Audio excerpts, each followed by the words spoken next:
Salutations, Legion of Doom. Welcome to Podcast The Storm, where social awkward outcasts, crazy weirdos, and all our nerds convene to talk and debate all things pop culture. Bless you. Thank you. With me, as always, is my co-host, the nerdy occultist, aka the Authenticator, Dalton L. Mortimer. Good evening, everyone. I'm very tired. And I am your host last time on Wannabe, the brains from pop culture. How's everyone doing tonight? Apart from the aforementioned tired, I'm doing all right, I guess. I did just finish an episode of Duality of Man with Mr. E 2099, so that's always good. There's a shameless plug right there.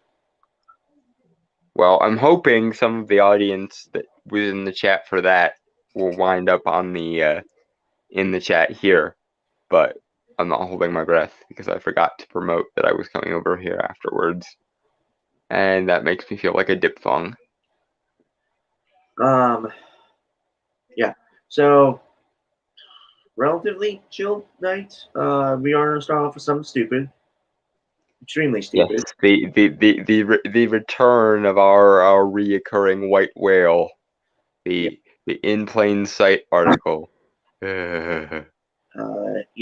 The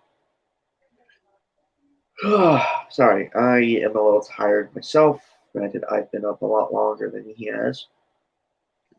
Yes, but you also got more sleep than I did, so shut the fuck up. That's debatable. I woke up like 5 different times in a row, which suggests to me that I wasn't sleeping very well, and that also, and not to mention my brain felt like it was on fire when I did finally decide to wake up. Well, that's fair. But I will also mention that I am still a bit under the weather, so you know. Yeah. I think I'm catching a cold again, so that's just great. Not to mention I've got doctor's appointments in the coming week, which is gonna be annoying as well, but that's that's a different story for a different day. Moving forward with the stupid. Hey, Edward. Oh, hey. I guess people did come over from previously when I was doing the Yeah. Okay, so sorry, I had a little bit of indigestion there. Alright, so we're just gonna start because our last time we covered this was 143. Yeah, it's yet another portion of the In Plain Sight Star Wars white supremacy article conspiracy nonsense.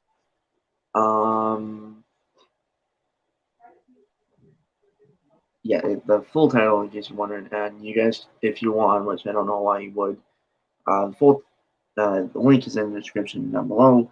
The full title of this, because I don't want to scroll back up, is In Plain Sight: How White Supremacy, Misogyny, and Hate Targeted the Star Wars Sequel Trilogy and One. And I won't lie, Dawn's been pretty much tearing this article apart fairly easily. TLDR, it wasn't, it isn't, it didn't, and this guy is a fucking moron. That is the TLDR version. But because I am a meticulous bastard, and I feel the need to be obsessively complete about things, we're going to go through every single argument he makes and dismantle all of them, just to prove that this entire thing from floor to ceiling is fucked in the head. And that this person spent 3 years concocting an academically endorsed dissertation of conspiratorial nonsense. So in we go. once Right. more into the breach. Um, I yeah, Ichibanka's site is a particularly dangerous rabbit hole because it gets to the heart of what hate against the Last Jedi in particular is really about. The battle puts to preserve white culture. The battle to preserve culture. Full stop. No need for the white modifier. None. No point. Yet. Because the thing about geek culture in particular, or the geeky segments of popular culture, you ignorant fuck, is that it is universal in its donation of interest, i.e., because of the fact that geek culture naturally draws outcasts, misfits, atypical people, socially awkward people, and weirdos, everyone is thereby welcome in the geek culture sphere. Everyone. And the things that geeks like, by virtue of being very heavily focused on things like expertise, passion, and meritocracy, are open to anyone insofar as they are capable of doing the appropriate amount of research and getting invested in the material. That's what differentiates geek culture from normie culture. We actually care about things like character details, lore, world building, long-standing history, trends in things like genre and so on and so forth. That's what makes geeks geeks. And because our subcultures are more focused on things like passion, expertise, and meritocracy than they are in identity, everyone is welcome in this culture. And these IPs, therefore, tend to have a very broad universal appeal. That was the whole point of when people would make fun of you for liking Star Wars or comics or D&D or whatever. You didn't say, "Oh, I'm sorry, I guess I should be ashamed of liking those things." At least not if you had a fucking spine. You said, "You guys are missing out, and one day I'll show you." That is the actual correct geek response, thank you. But you don't understand that because you, for some reason, have concocted this conspiratorial phantasm of yours where somehow geeks who were themselves outcasts were even able to gatekeep their spaces. Because I can guarantee you that some of the most desegregated spaces back in the 50s probably were geek spaces, because if you were a white socially awkward kid and a black socially awkward kid, you didn't have anybody else to bond with other than each other, because these are, for better or worse, in my opinion, mostly kind of both in various different ways, niche hobbies done by niche people who are usually socially awkward. So we socially bond with those who can relate to us because we can't relate to a lot of people. That's how geekery works, which you would know if you actually were someone who either had any clue about or actually were a geek or nerd. Sir, moving on.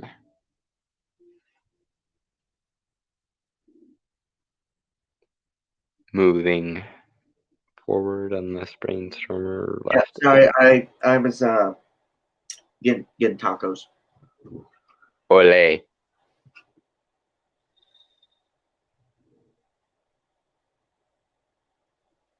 Not gonna say shit.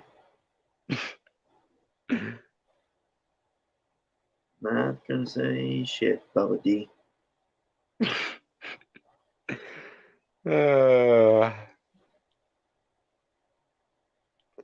Anyway, moving forward.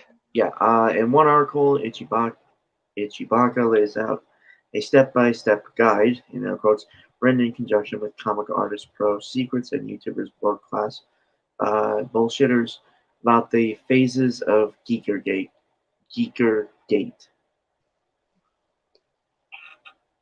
While I have no particular love or even respect for EVS, he is at least a significant voice in this discussion, so I'm not going to judge him based on him being involved. I will, however, judge what they say, assuming you accurately portray what they say, which I doubt.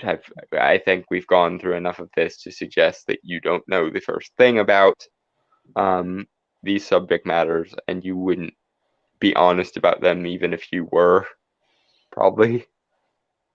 Moving on. Yeah, sorry,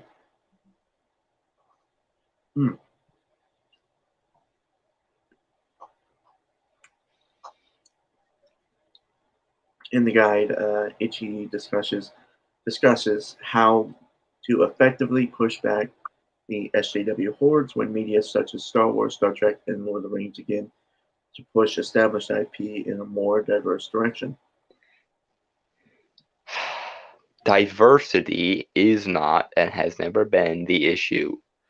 The issue is the ideological weaponization of diversity as basically all but a human shield.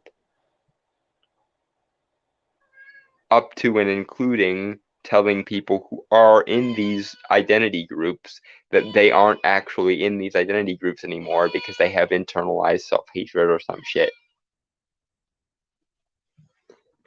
See, now look what you did. You pissed my cat off.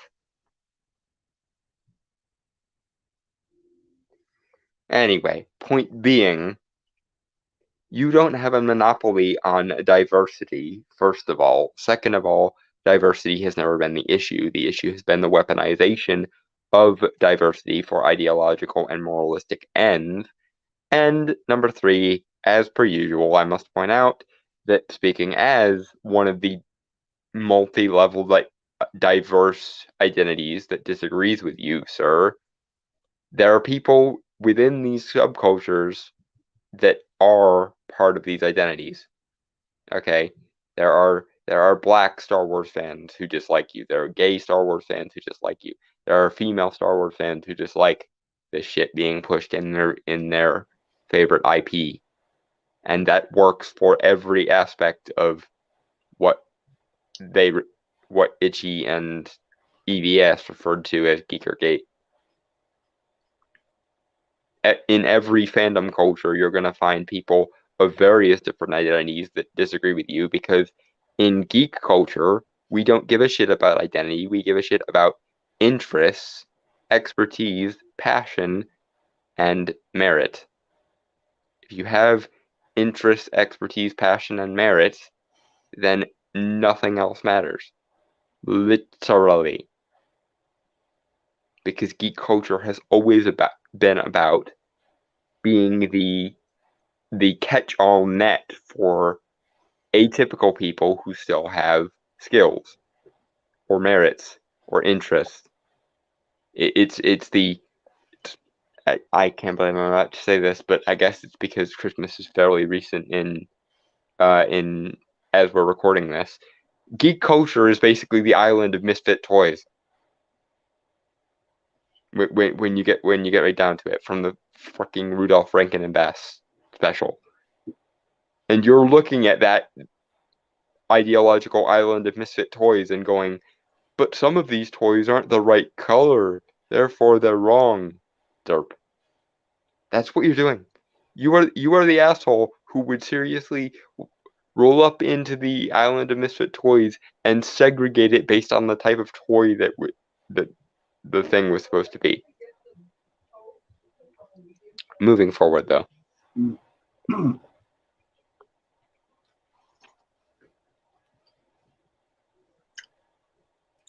Sorry.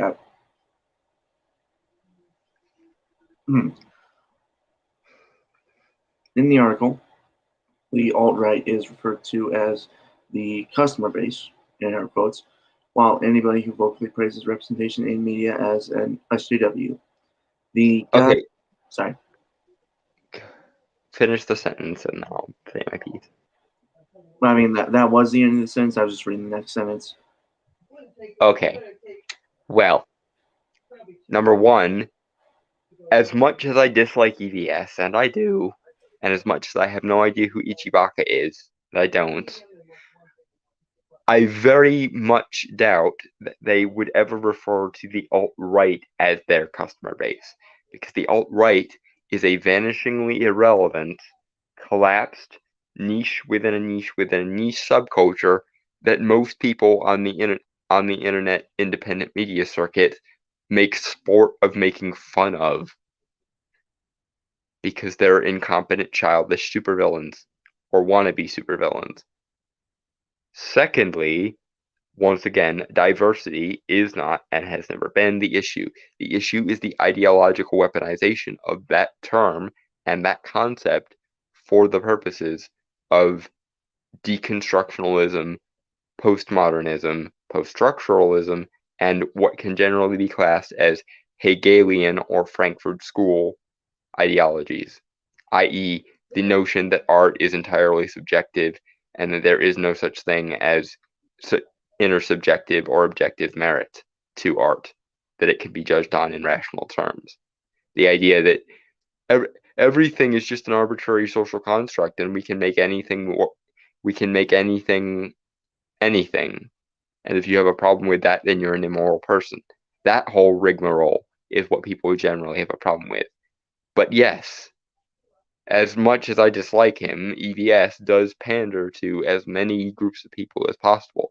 So it is not an exaggeration to say that the Geekgate sorts of people take up more of the customer base than the ideologically possessed moralists do. Just like back in the 90s, there were more people playing D&D and just not giving a fuck about morality than there were pearl-clutching moralistic tradcon evangelicals going, ew, D&D will make my kid worship Satan, or rock music will make my kid worship Satan, or so-and-so will make my kid worship Satan. That's what you're doing. You're just the new generation's version of that. You just swapped Satan for the patriarchy and swapped original sin for privilege or problematicness, and away you go. That's why I keep mentioning people like Jack Thompson and Anita Sarkeesian in tandem with each other, because all Anita Sarkeesian did was take Jack Thompson's original supposition of video games cause violence and will corrupt our youth, and swapped it out for video games cause sexism and will corrupt our youth. That's literally the only difference between their arguments. The structure and content of the argument has not changed. It's basically like a fucked up game of moral Mad Libs. All you did was change the term for your word for the bad thing. And I, for one, am an honest-to-goodness geek who cares about honest-to-goodness geek culture and doesn't want morality anywhere in my geek culture. Thank you very much. At least not in a forced, authoritarian, pearl-clutching, moralistic way. If you are a Puritan, geek culture is not the place for you, because geek culture is the place where we explore things that other people find awkward, weird, socially maladaptive, or abhorrent. That's what geek spaces are for. That's what they've always been for, because geeks have always been the social outcasts who are high functioning enough to still have worth and wanting to express that worth among like-minded individuals of any stripe or any identity. And what's more, geeks like debate and discussion because geeks like intellectual stimulation, and therefore we tend to also seek out people who disagree with us on various things. But the one type of person who you can't invite into those kind of discussions is the moralistic prick who wants everything to be their thing.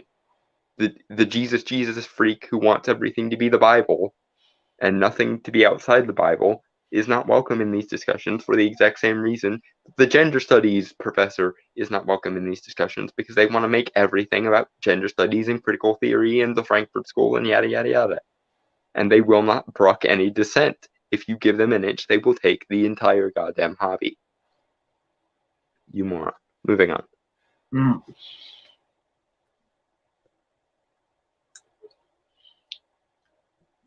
Okay. Sorry.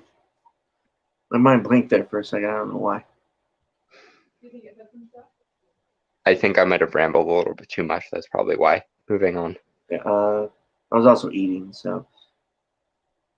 Okay, the guide is laden with conspiracy theories, including that when an IP fails, quote unquote, because it did not appease the customers, a false flag event is created. Okay, you, sir, don't have any stones to throw at conspiracy theories.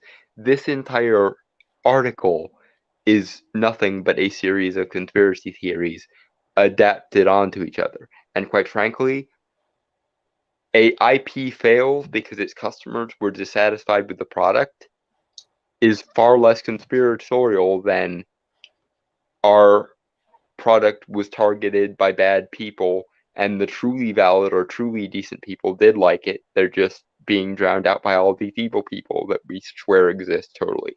Which of those seems like the more conspiratorial position? Customers weren't happy and therefore chose to oppose the product, or a certain proportion of the customers were irredeemably evil and they don't count because they're invalid for ideological reasons.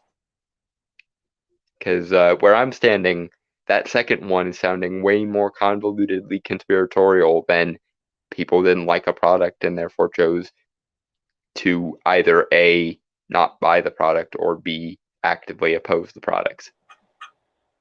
Yeah. Moving on. Yeah.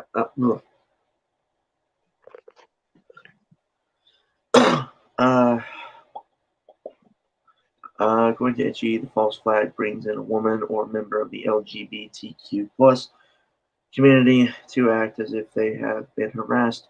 According to the Star Wars alt-right YouTubers and bloggers, examples of this include the racist harassment against Kelly Marie Tran and Leslie Jones, which they claimed never happened. No, they claim that what it did they don't. Okay. They don't claim that no event took place. What they claim is that that behavior does not constitute harassment. And it doesn't. Because the thing that you people are pathologically blind to is everyone gets shit on the internet. Because on the internet, everyone is free to say what is on their mind on under some cover of either anonymity or distance, therefore allowing them to express themselves more freely and less couthly than public discourse would otherwise allow. And therefore, literally everyone gets the occasional go get raped in a fire faggot type comments.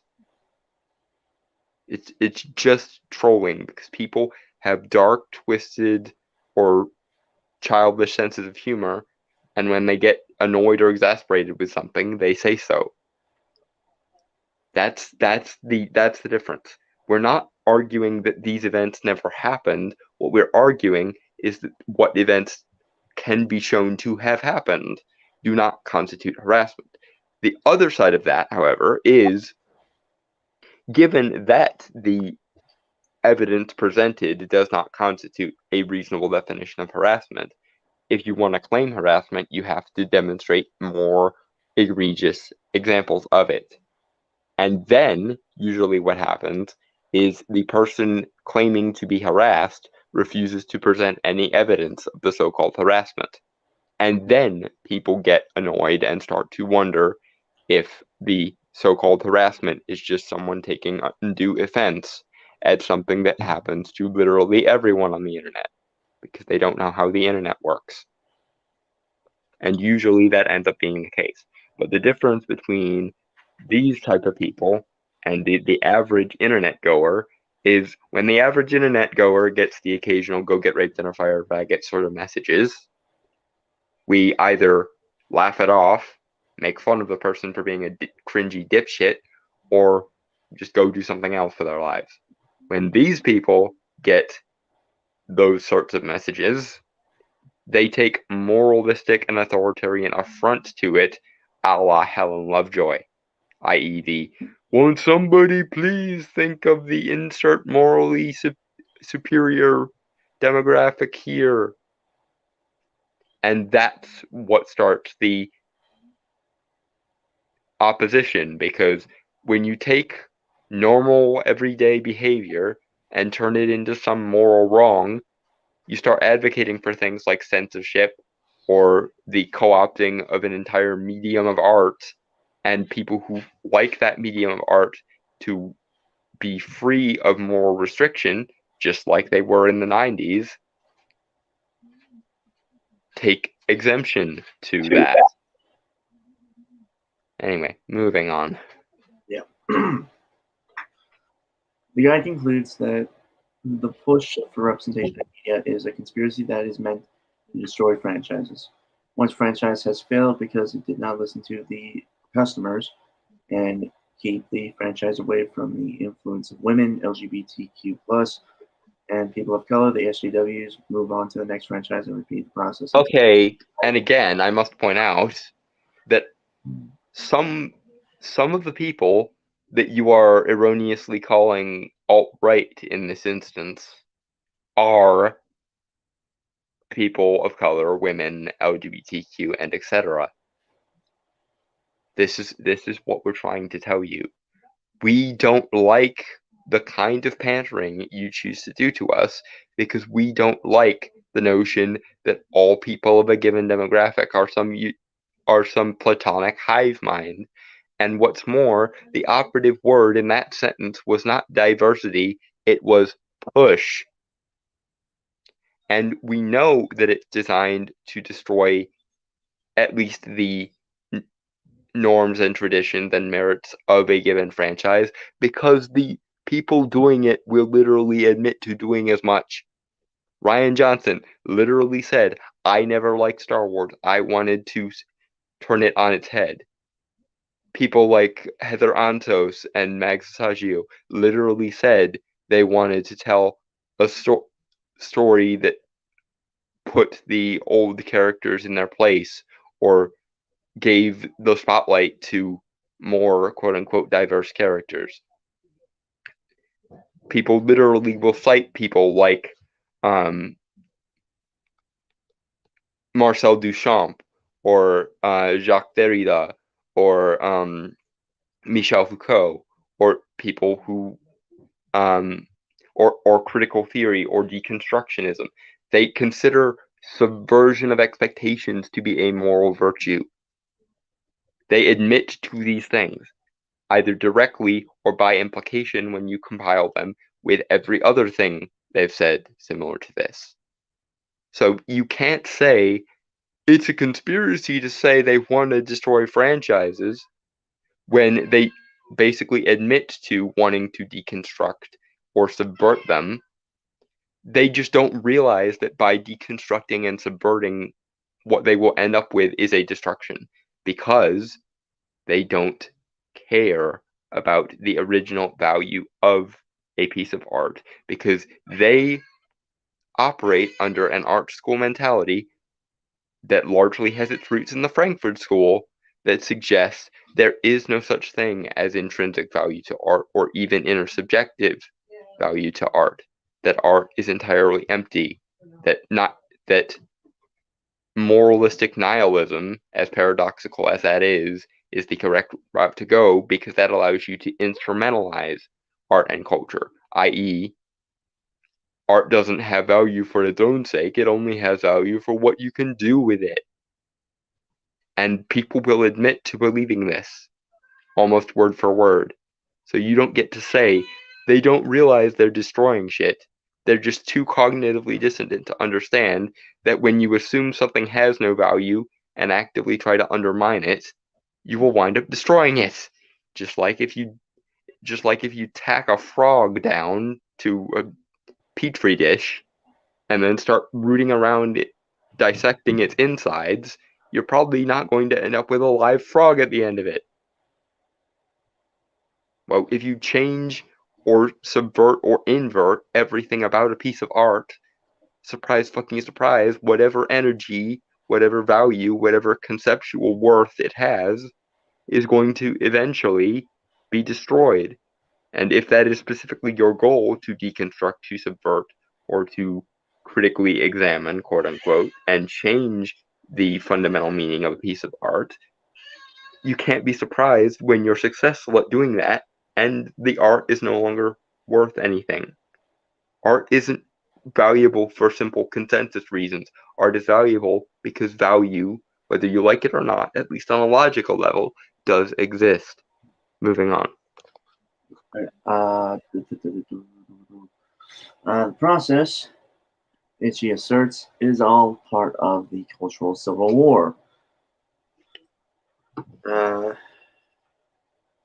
The article then goes on to list countermeasures, including contacting shareholders, conducting merchandise management, boycotting and starting boycotts, encouraging inside leaking of information about the IP, pitting creatives and celebrities against each other and against fans, and monetizing hate. Are you defining it as hate, or is he defining it as hate? And what's more, is he using it ironically, or is he using it sincerely? Because here's the thing. We sometimes use the word hate flippantly or ironically because we know that's what you people call it. It's kind of like when an edgy goth kid from the 90s calls themselves satanic to their parents, who are moralistically preening evangelicals, because they call everything satanic. It's making fun of moral outrage and paranoia. Because when someone is being hysterical, sometimes the best thing you can do is laugh at them and mock them, because their position is inherently absurd. And just so we're clear, if we're talking about who gets more people fired or deplatformed by virtue of contacting their employers, you guys are well ahead on that particular scoreboard, because you people actually do have access to the media powers that be and the academic powers that be, and very often the business powers that be in the form of HR and PR departments.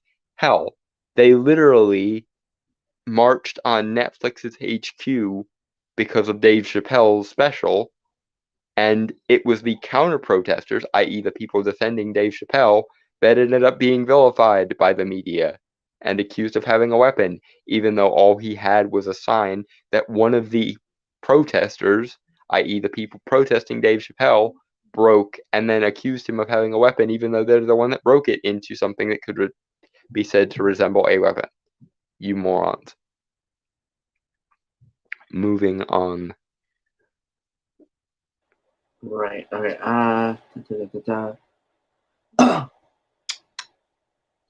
Blog also has articles comparing Lucasfilm's aligned hatred of straight white Christian males, propaganda tactics used by the USSR. Additionally, the blog has an assembled timeline of over 90 articles claiming that to catalog all insurances in which Lucasfilm was hateful, in air quotes, towards white males, including articles that aided in the harassment of women and of women of color employees at Lucasfilm, Justina Ireland and Christina Ariel. Okay, this is one of those areas where I think EBS or this Ichibaka guy are missing the mark just a little bit. So I'm gonna do them the favor of correcting their framing here. They don't hate white Christian straight males. They hate whiteness, straightness, Christianity, and maleness. Because these people don't actually give a damn about people. They care about ideas. And the reason they hate people who happen to be white, straight Christian males is because they have an idea in their heads as to what a white Christian male person is, or the way they think. It's just like when a black person disavows Black Lives Matter or Antifa and they claim they're being a race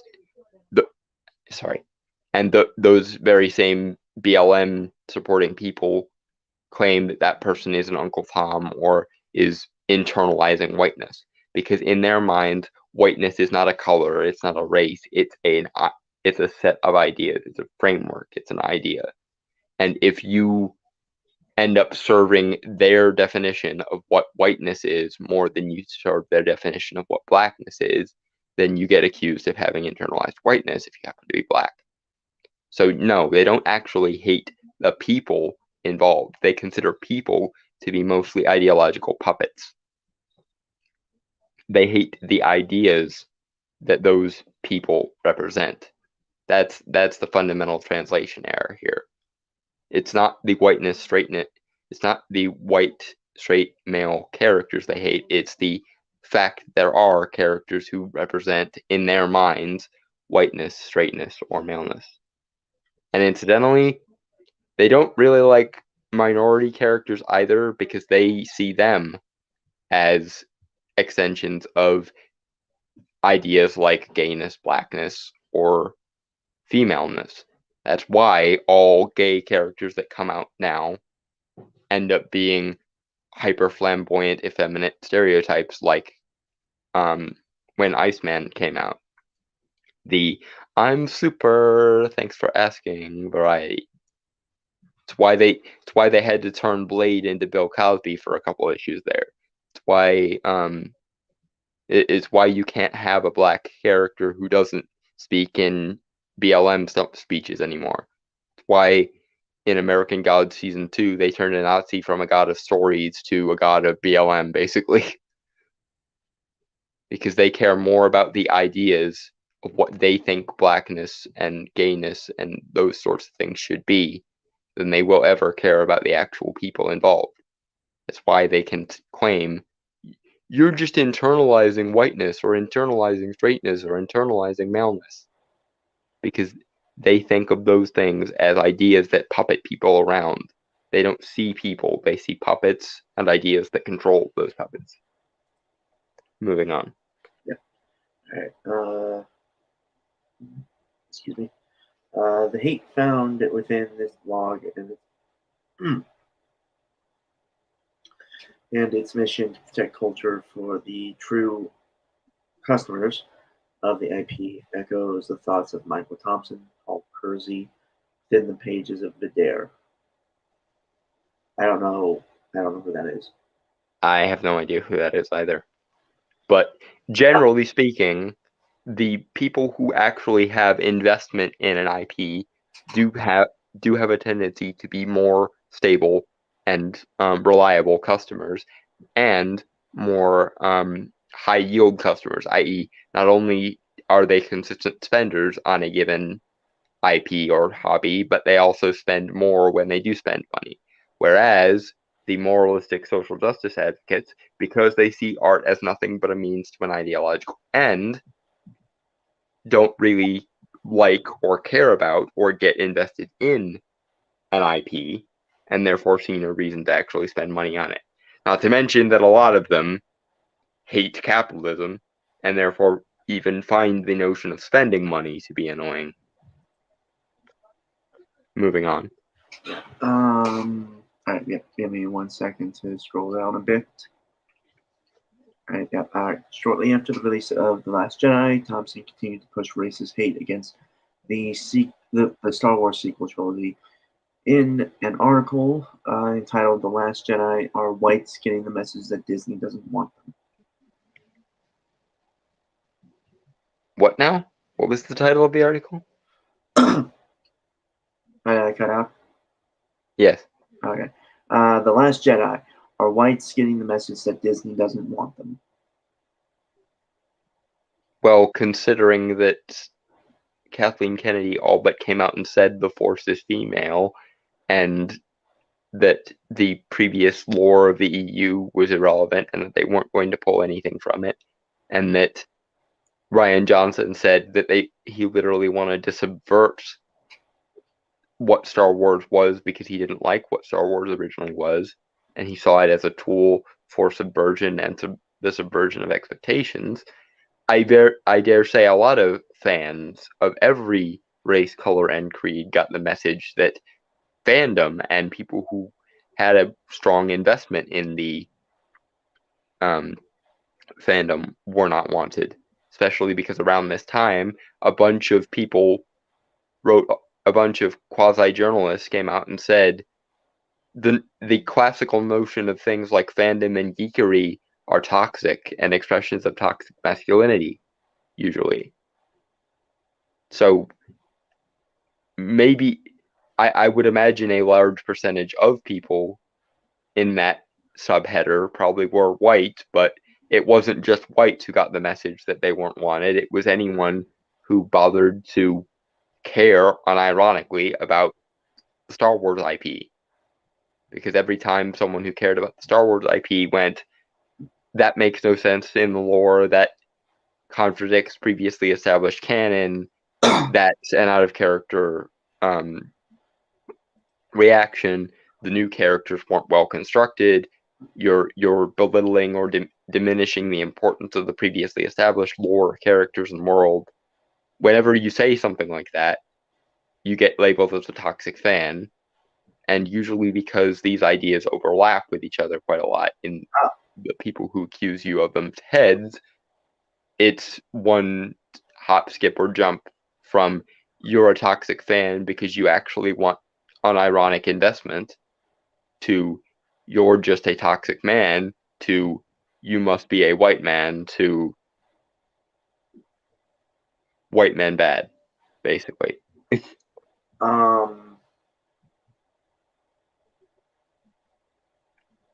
No, I got nothing. I thought I did, but I don't.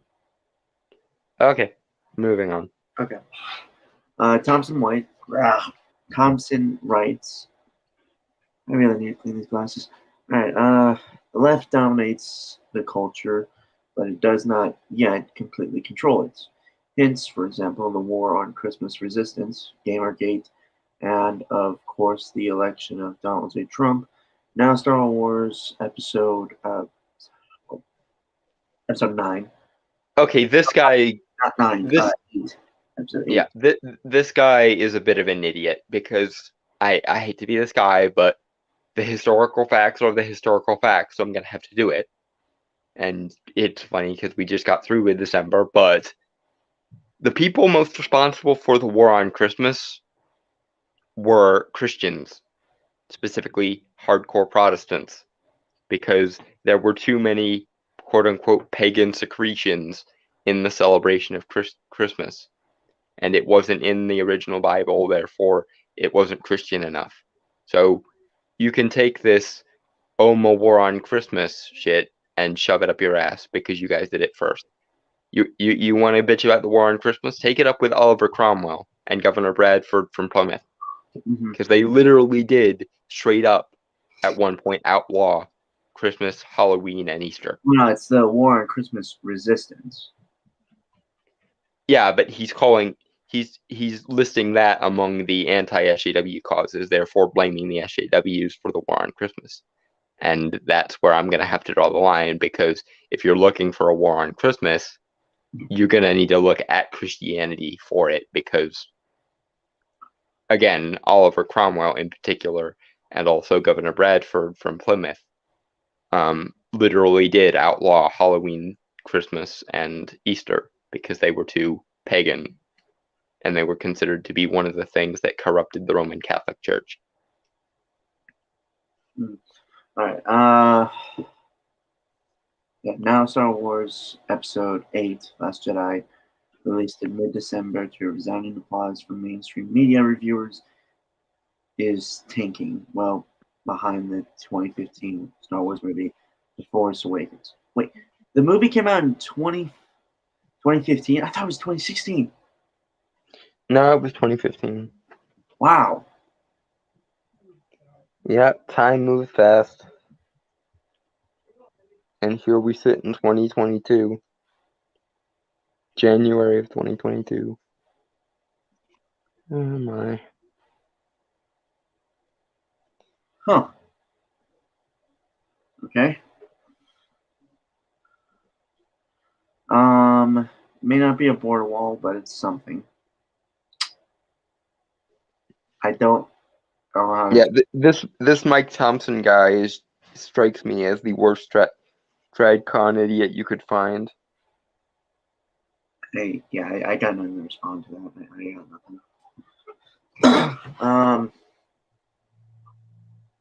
Thompson here implies that The Last Jedi not making as much money as The Force Awakens is proof of the successful backlash against the film, which he established as whites keeping white culture safe. Well, to be fair, Left. I had to finish it. Please. to be fair, Force Awakens made $2 billion, and Last Jedi struggled to make $1 billion. So it literally decreased by half or thereabouts. And then Solo completely bombed.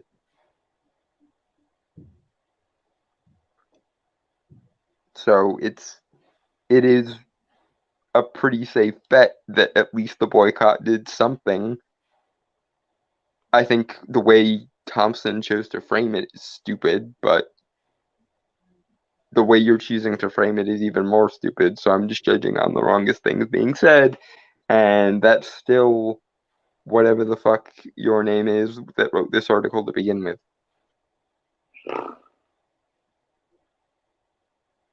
Moving on. Yeah, I'm not scrolling back up. No, don't bother. Yeah.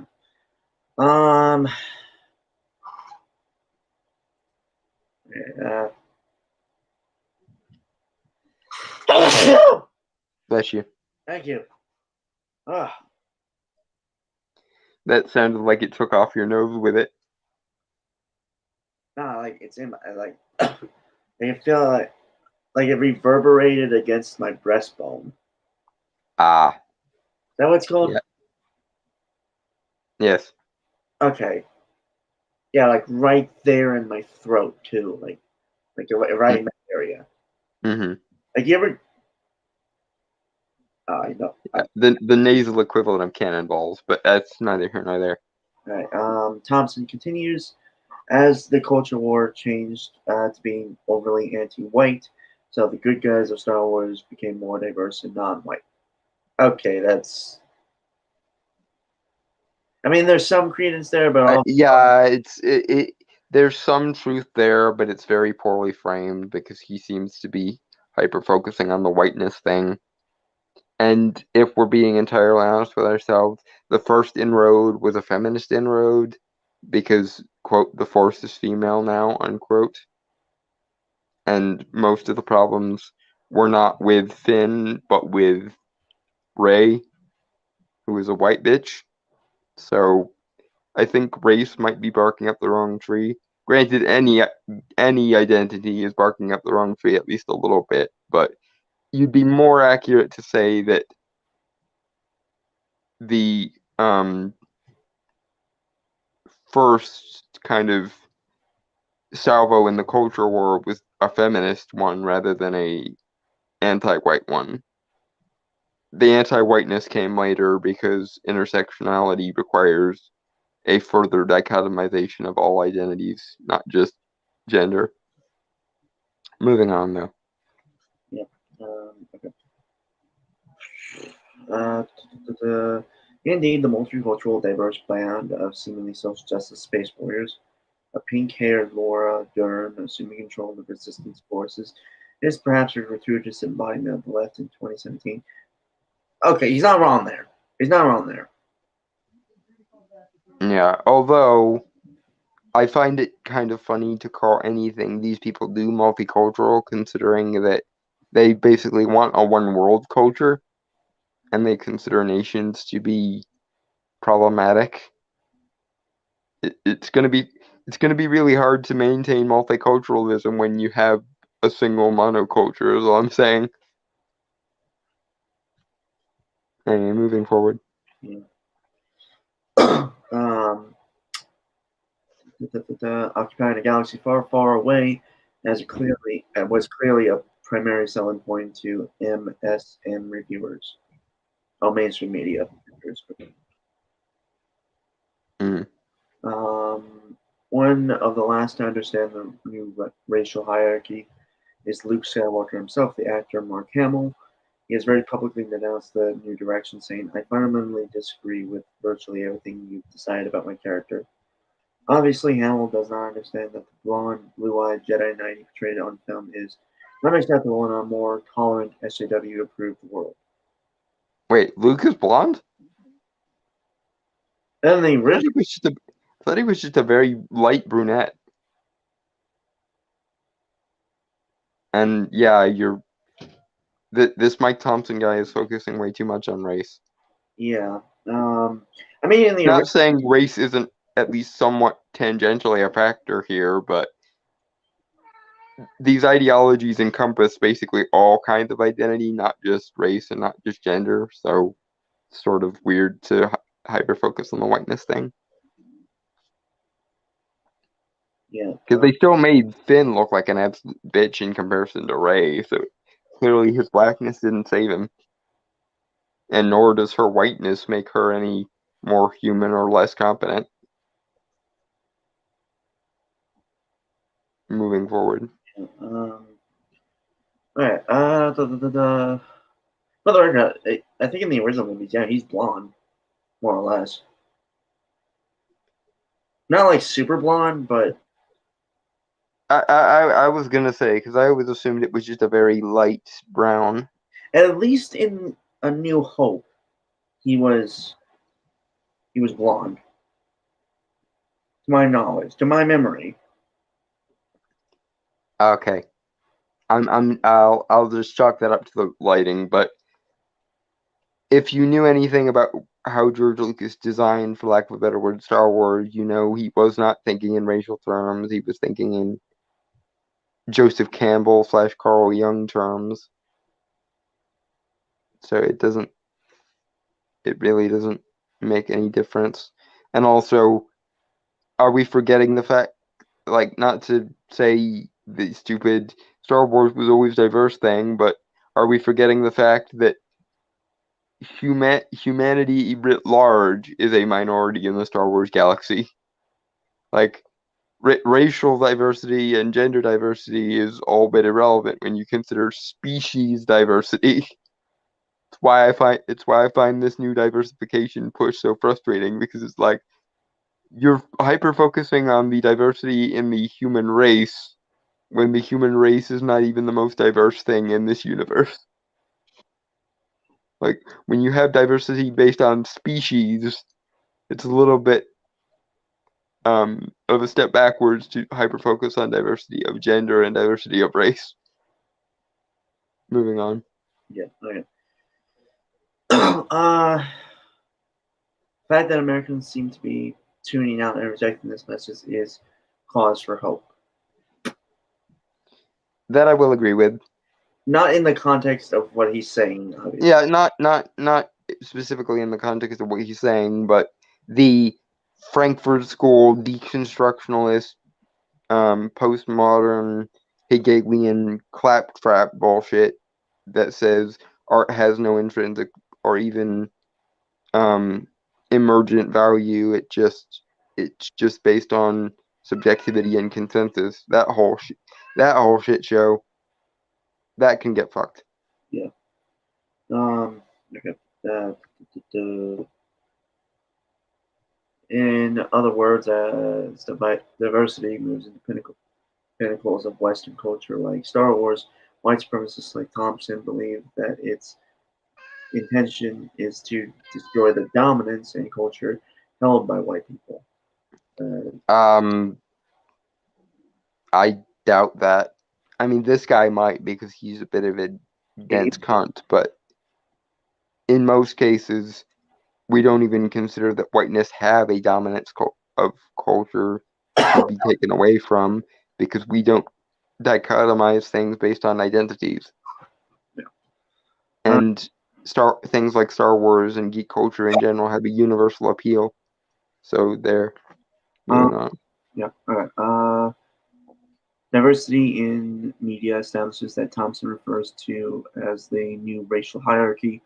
The hate push against the film is a way of reclaiming and maintaining the traditional racial hierarchy. Thompson identifies anybody who believes in maintaining white culture as Americans, much like Ichibaka calls alt-right fans crusading against the supposed hatred of the white Christian male customers. Well, I'm speaking as a not straight, crippled, non-Christian, and I just want good storytelling and meritocracy of art back. or Yeah. better yet, art that is valued for its own sake and not for some quasi-utilitarian, non-diegetic bullshit like socio-political woo or Jungian archetypes. And I list both of those because, quite frankly, I hate people like Professor Geek and the Fourth Age almost as much as I hate the SJWs because they still instrumentalize art and make it about something external to itself rather than it having intrinsic or at least emergent value in its own right. And I find that to be bullshit. I'm on team Michelangelo. I'm on team the sculptures and the marble. It's just the artist's job to chip away the unnecessary bits. I.e., art exists on its own terms. The job of a artist is not to create it; it's to channel it like a medium, essentially, or like the old Greeks would refer to kind of channeling the muses or the geniuses. But what the fuck do I know? Moving on.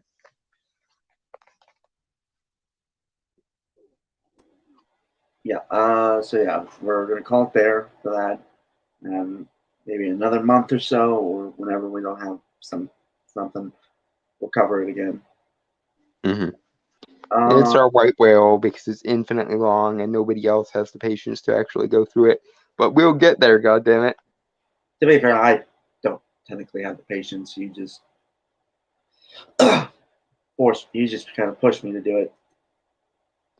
Think of how good it will feel when you realize we're the people who actually did respond to the entire thing when nobody else did. I don't know if that's true or not. I think someone might have. Anyway, so this is from InsideTheMagic.net. Marvel runs into copyright issue, forced to change villain name. Uh, this is written by Rebecca Barton, published by. Pu- this was published on January 4th, 2022. Mm-hmm. Did you send me this or? You sent it. Ah, right, okay. Yeah, I mean, do you have anything to say about the? I really hope the title's wrong. I really hope they're not just changing the name because copyright. Because here's the thing. I'm glad they're using Gargantos for the monster in the trailer and not Shimmagorath because Shimmagorath is to Doctor Strange what Darkseid is to Superman, or what Ra's al Ghul or Vandal Savage would be to Batman. That's the scale of villain we're talking about. Like if Dormammu is Doctor Strange's equivalent to someone like Lex Luthor or the Joker, Shimmagorath is the equivalent to like a Darkseid or a Vandal Savage. Because Shimmagorath is the entire reason why Doctor Strange even is Sorcerer Supreme in the comics. For 10 years worth of publication history, not in universe, but actual publication history, as in issues, Doctor Strange was just the Ancient One's apprentice. And through the conspirings of Shimmagorath was going to latch onto the Ancient One's mind and use his mind as an anchor to cross over into the main Marvel 616 universe. And Doctor Strange actually was forced to kill the Ancient One and sever his connection with the mortal plane to prevent Shimmagorath from coming in. And that was how the Ancient One ended up passing his role as Sorcerer Supreme to Doctor Strange. So Shimmagorath is a big enough threat that you do not want to waste as a one-off monster. Now that being said, I have heard leaks recently because there was another round of them, particularly pertaining to the reshoots, that suggest that they face Gargantos in basically what amounts to the opening act of the movie, and then it's revealed that Gargantos is just a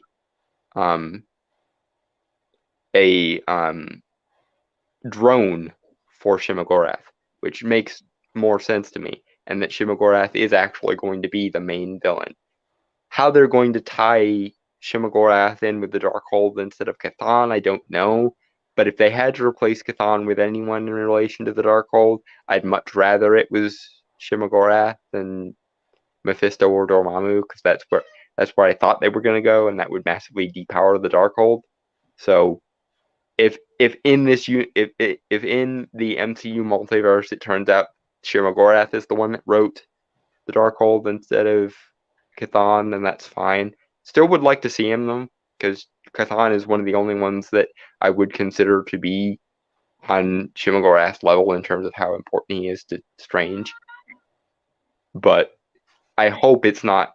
We're just changing the name for copyright reasons. I hope it is just they're using Gargantos as like the one-off, easily killed like Putty from Power Rangers, and then the true villain, which is Shimogorath, will be revealed towards the end of the movie after presumably manipulating Wanda into killing a bunch of people and corrupting her through the Darkhold. Right. Anyway, moving on. Yeah. One of the most highly anticipated Marvel Cinematic Universe movies of 2022 is Doctor Strange in the Multiverse of Madness. Originally slated for a March 25th, 2022 theatrical debut, the upcoming Doctor Strange was part of Marvel Studios' recent rash of film delays. Yeah. May instead of March, which honestly, I wouldn't mind if they moved back again to put it in like October. Because I have said, and I will say again, and it's never going to happen. Yeah, Doctor Strange belongs in either October or November because that's the Halloween season, and that makes sense for his character and his world. Right. Okay, it is now scheduled for May 6, 2022 release. But marketing efforts for Benedict Cumberbatch and Elizabeth Olsen's next MCU installment are already beginning to ramp up following the success of Spider-Man: No Way Home. Yeah, marketing, the real money from where the real money from the movie is made. Yeah. The second Spider-Man post-credits scene was the first trailer for Doctor Strange in the Multiverse of Madness. It featured return to the WandaVision post-credits scenes, Wundagore Mountain, and thrilled Marvel fans. Okay, so that is a confirmation that it is still Wundagore. That's good, because that actually does have ties to Chthon in the comics, but I'm assuming Shimogorath in this movie.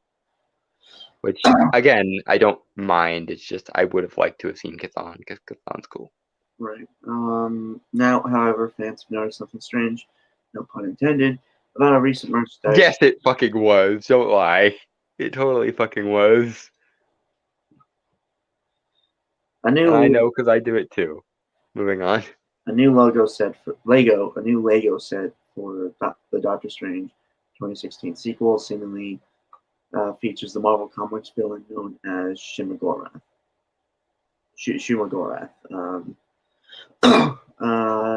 However, in this case, the box art suggests that the tentacled creature will go by the name of Gargantos. Okay, here's the thing. They look very similar, but they are different creatures. And what's more, even if they were like the same species, the thing about Shimogorath is he's the leader of an entire race of beings called the Many-Angled Ones. He's sometimes called the Tyrant of the Many-Angled Ones. A race of beings that are basically Marvel's stand-in for like Lovecraftian creatures. And they're powerful enough to literally give the fabric of reality, not the stuff in the fabric of reality, but the fabric of reality itself gets cancer, apparently, when the Many-Angled Ones are allowed into any given universe. Because the Cancerverse is allegedly a universe where somebody let Shimogorath in. So even if Shimogorath and Gargantos are the same race in this universe, which I don't really know if I buy, because we also saw a tentacled creature called an Aboleth in Guardians 2, and that wasn't like Shimogorath. But assuming they are even the same race, Shimogorath can still be puppeting Gargantos from behind the scenes. because you never send the boss to do what grunts can do, basically. Yeah. The seemingly pointless name change frustrated some fans on social media, but it seems that there may be a very good explanation that has to do with copyright law. After doing some, as Twitter user Up to Task noted, uh, after doing some research on Gargantos slash through it slash Shumagorath, get it, but I hate it. The name Shumagorath was first created by Robert E. Howard for Conan the Barbarian, and yeah, that's a whole problem that can be avoided by simply changing the name. Ugh, that sucks, but at least it's him. Marvel has the rights to the Conan comics, though, or at least they did for a long time. So I don't think this is an Yeah, issue. I think a couple years ago Conan was part of like a team called the Savage Avengers, right? There was a comic. Mm-hmm. Yes. Yeah, if anything, they still probably have the rights to it. So yeah, and what's more is Gargantos is a being that's tied more closely with Namor and the Atlantean mythos in Marvel. So they might just be using Gargantos as an excuse to set up Namor, given that Namor is supposed to be in Black Panther 2 here in a couple years or months or whatever the fuck. So my guess is they're going to use Gargantos as like a one-off monster type creature, and then it's going to be revealed that by means of manipulating Wanda, it was Shimogorath all along.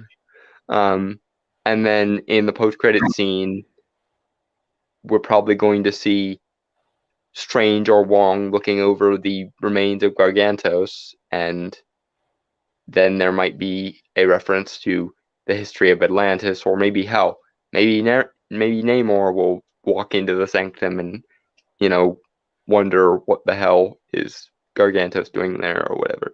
I expect the second post-credit scene will probably be something to do with the fact that, from what I recently read of the recent leaks, in an alternate universe, Christine Palmer is not Christine Palmer. She's Clea. So I'm betting that if that leak is correct and they do have Clea in there, one of the post-credit scenes is going to be her returning to her own universe, and then Dormammu shows up, and Clea goes, "What do you want, Uncle Dormammu?" And then it cuts to black. That would be my guess for a second post-credit scene, if I had to guess. Or maybe they'll have Kit Harington show up to introduce Black Knight shit. Who knows? Moving on. Marvel likely wants to avoid even the suggestion of a copyright battle with Conan creator Howard's estate, as the works featuring the character and any adjacent character are not yet in the public domain. Again, they have Marvel has the Conan's comic rights, so one assumes this has been established already. And not to mention that, but characters from Conan's mythos, have fought Doctor Strange in the past. So even if Robert E. Howard's estate wanted to be dicks about it, there's a long established connection between the estate of Robert E. Howard and Marvel Comics. Plus, Robert E. Howard was friends with H.P. Lovecraft, and H.P. Lovecraft didn't copyright any of the Cthulhu mythos. I don't know if Robert E. Howard did his, but I imagine his estate probably wouldn't be too touchy-feely about the royalties, even if there were a copyright issue. Especially because the easiest solution to this is just have Conan show up in a future Marvel project, and then bang, Conan the Barbarian is now a Marvel movie, and then it makes all the money and everyone goes away happy. And we get a prehistoric mystical Marvel movie. Please. Like, there's 1,000 solutions to this, and none of them involve people being bitchy about copyright. Right. Moving on. Furthermore, this isn't the first time Kevin Feige and his team have made a name change to avoid a potential lawsuit. The Quantum Realm in Paul Rudd and Evelyn Lilly's Ant-Man films is referred to as the Microverse in the Marvel Comics universe. Honestly, I think Quantum Realm's better. probably, huh? Quantum Realm's better. Yeah, Quantum Realm A sounds better, and B, Marvel occasionally has a like quantum physicist or some shit, double checking the science of the like.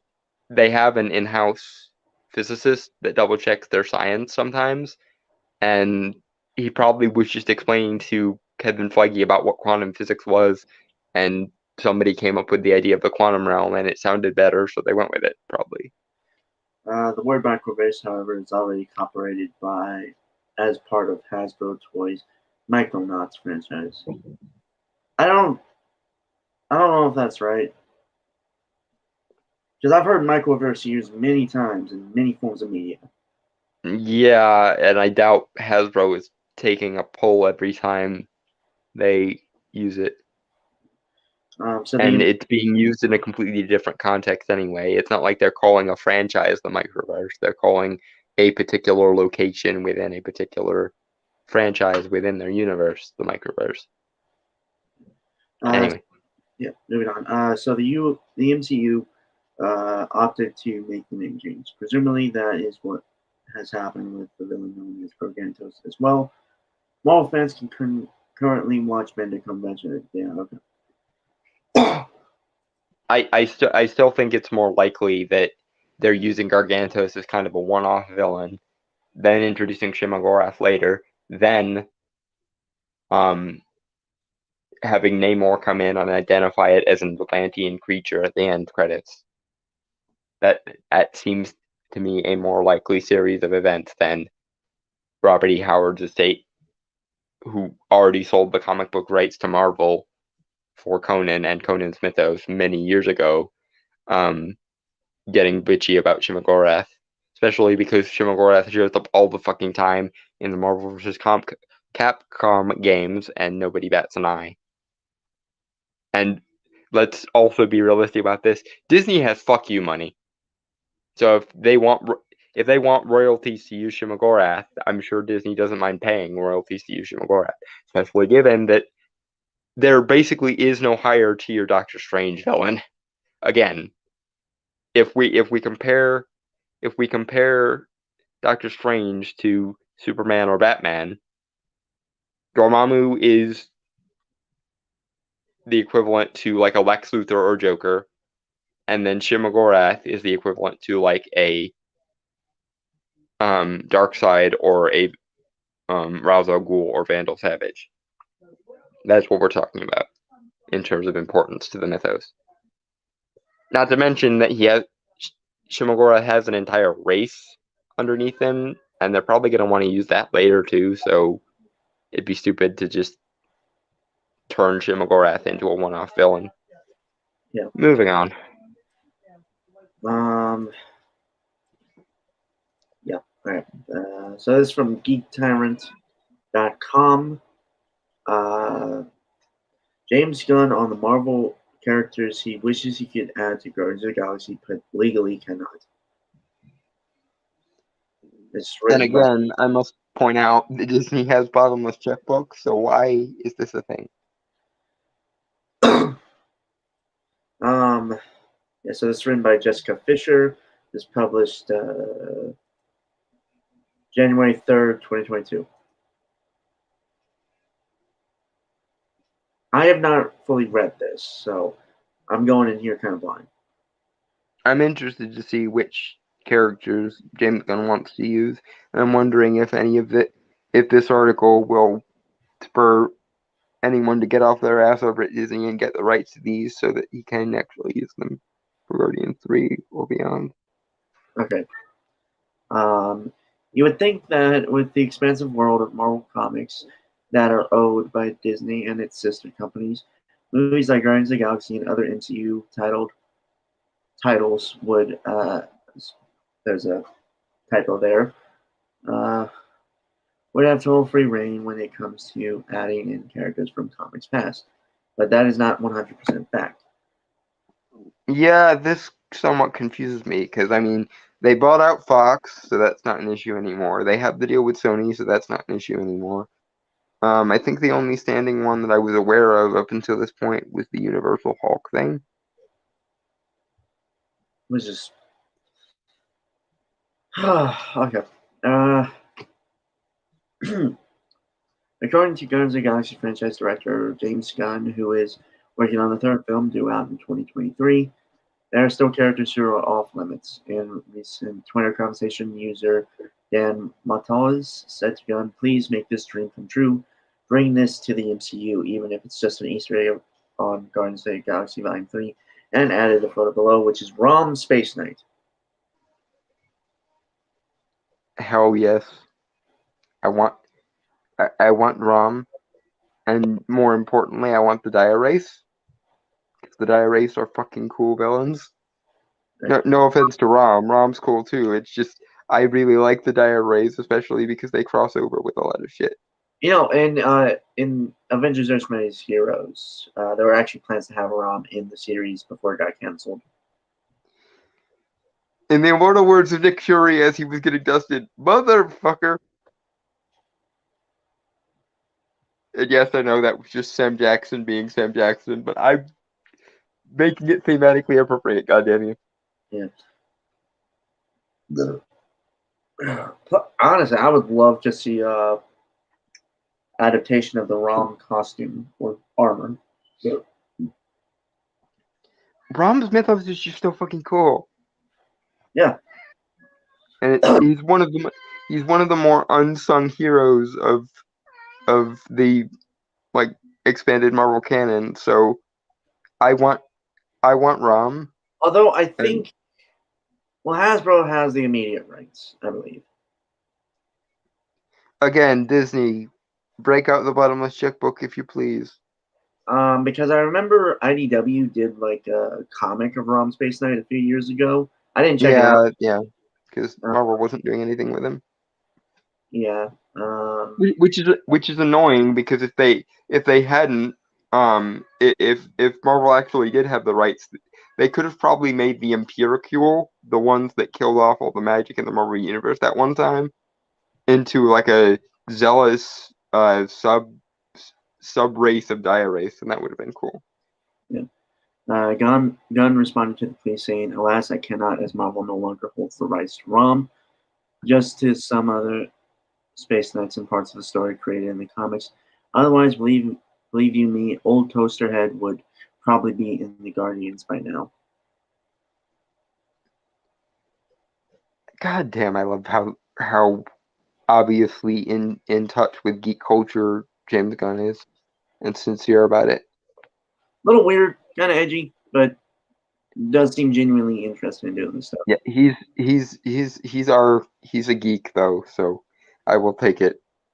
And quite frankly, you lose a little bit of geek cred if you're not at least a little bit weird. So yeah, fair enough. Fair. Edgy part, I could take it or leave it. So. Well, I mean, he was a trauma director for like a decade, so it's inevitable.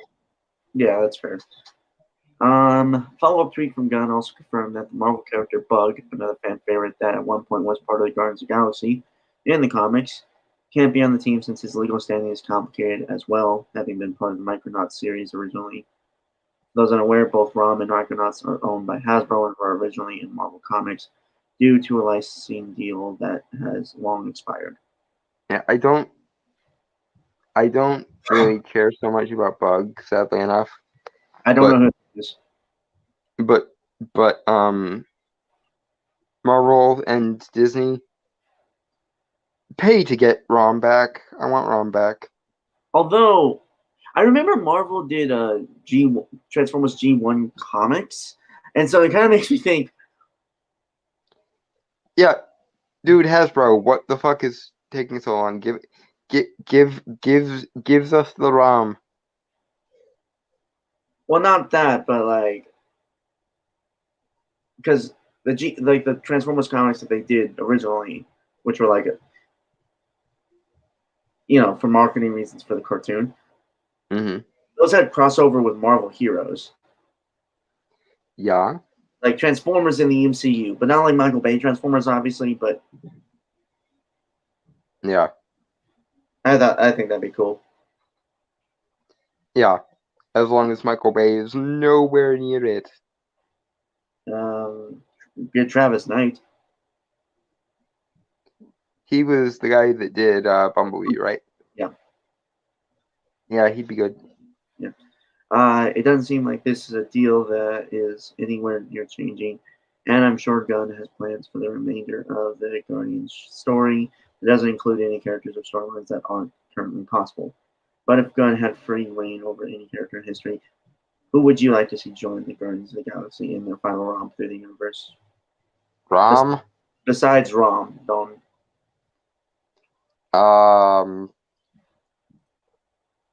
Quite frankly, I'd like to see some Cosmic Entities finally, please. I don't know that. I know they finally have the rights to the Cosmic Entities, and Adam Warlock is there, so Mistress Death and Eternity can't be far behind, and they Easter egged in a little reference to Eternity and Guardians 2 anyway, so gives me the Cosmic Entities. Also, Adam Warlock. They also. Well, I didn't say him because I know they're using him in Guardians 3. Okay. I don't know. Like, that's the thing. I haven't. Besides Guardians of the Galaxy, I don't know too much about Marvel's cosmic side. When they do a Ravengers movie, and I think they probably will do a Ravengers spinoff, Krugar had better be freaking awesome. They actually. I don't know. Like, again, I don't know much about Marvel's cosmic side.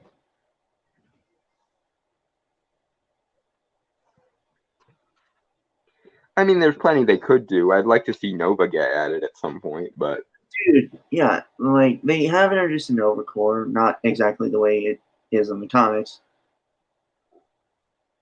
And I've done research into Nova, and he's a really cool character, specifically like Richard Rider. I don't get me wrong. The High Evolutionary would be another pick that I would choose, but I think we're getting him in Guardians 3, so I'm not going to waste a spot there. Right, that's the guy that I know the name, but I can't remember what he's about. He's the guy that tinkers with life to basically further it to its highest degree.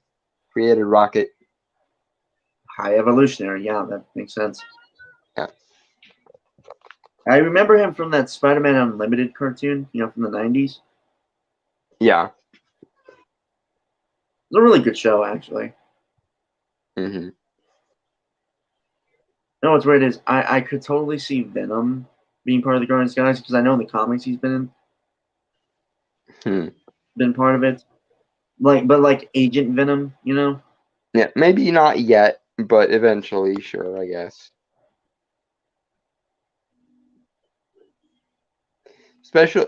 Actually, I wouldn't mind seeing a version of Venom that was bonded with Groot, because the resulting creature would just be so badass. Not adorable though, which is kind of Groot's whole thing. Well, now, but eventually he does have to get back into full-grown mode. I mean, Groot's always adorable no matter what he is. So. This is true. Yeah.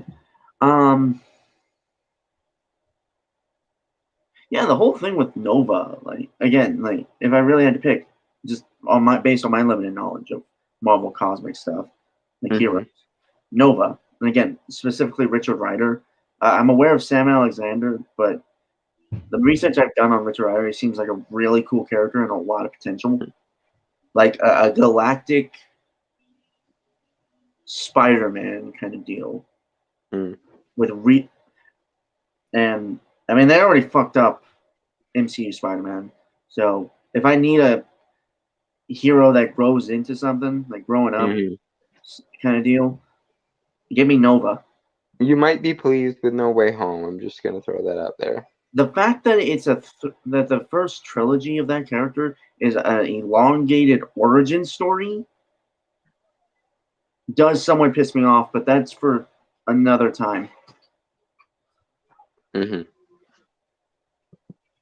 Which is what I'm thinking, like what they're doing with Doctor Strange. Yeah, it's not fun when it's your character, is it? Well, I'm not saying I'm not saying you shouldn't be upset about what they're doing with Spider-Man. I'm just saying I think that No Way Home was really good. It's the fact that it's the final movie in the trilogy. And granted, it's the first trilogy, but if there was no trilogy after this, another trilogy after this, the fact that the third movie is the quote unquote best movie out of Well, them. they did the same thing with Thor. I don't like Ragnarok though. Yeah, but compared to the other two, it's still the best one. And again, I'm just gonna have my gripes about that. So, moving on. Yeah. Right. So this is one that I talked Dalton into checking out. It's from Geek Tyrant as well. It's kind of conjoined with our James Gunn thing. Guillermo del Toro shares some details on his unmade Justice League Dark film project. It's published. Well, it's written by Joey Power and published January 3rd, 2022. All right. As you know, several years ago, director Guillermo del Toro was set to direct a Justice League Dark movie for Warner Brothers and DC. But didn't because the world is cruel. He developed the script for it, turned it into the studio, and then the project fell apart, and the filmmaker moved on to the next things. Sadly, not Hellboy 3, even though we all wanted it to be. Yeah. What's funny? And feel free to disagree with me, Dylan, but I could totally see Guillermo del Toro, if he was put in charge of as a showrunner for Sandman. Yeah, I had that same thought. I had that same thought. At least, I hope at least one episode will be directed by Del Toro. My bet would probably be for Actually, I don't. That's an interesting question. What story or plot would I want Del Toro to do? I could tell. Can I put voice my? Please. Well, if it was to be an episode, personally, I could see the. I don't know if it was a full issue or not, or like a montage. But the one where he goes to hell and has that duel with that demon. Hope in Hell, and that was Yeah. issue 3 of Preludes and Nocturnes. Presumably that one's already filmed yet, or I'd agree with you. Yeah, but still, Guillermo del Toro's version of Hell, as filtered through Neil Gaiman's Sandman, would definitely be something worthwhile. Yes, I agree. is that But all that? honestly, I'd have him lean more into the fantasy aspect than the horror aspect. So actually, there we go. That's exactly it. Guillermo del Toro directing Midsummer Night's Dream. Right, but in my mind, I was just I'm just thinking of the design, the production design. Yeah, it's I Guillermo don't. del Toro plus Neil Gaiman in Hell. It definitely has some good potential, and I definitely think they could make something interesting together out of the duel between him and Karanzan. But Right. I'd still rather him pull the. And honestly, when it comes time to do the Midsummer Night's Dream episode, I would combine the Hob Gadling story and the Midsummer Night's Dream episode into one and have Guillermo del Toro direct that. It was either that one or the serial killer convention. I could see him really pull off something interesting with the Corinthians' eyes. But again, I don't think I'd want him to go horror. I think I'd want him to give some grandeur to the fantasy stuff. I don't The know. darkest one I could see Del Toro doing well with is Calliope. Because Yeah. I mean there is an entire subplot in that episode where Erasmus Fry is bitching about Bezoars and how awesome they Or are, and or that's definitely in Del Toro's oddity wheelhouse. right, or the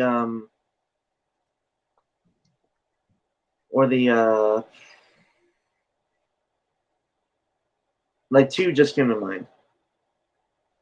The one where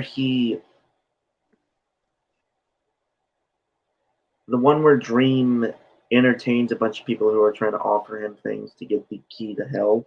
That Season of Mist, which I could see Season of Mist working well for that, because with Del Toro's visual and conceptual imagination combined with Gaiman's source material. Personally, I just think I think honestly he could have just been brought on as like a concept designer for like the sets and stuff. It would certainly look better, and Dream would have his color scheme correct. Yeah, like an art director, I suppose, would be a better description. Yeah, screenwriter. No, art director.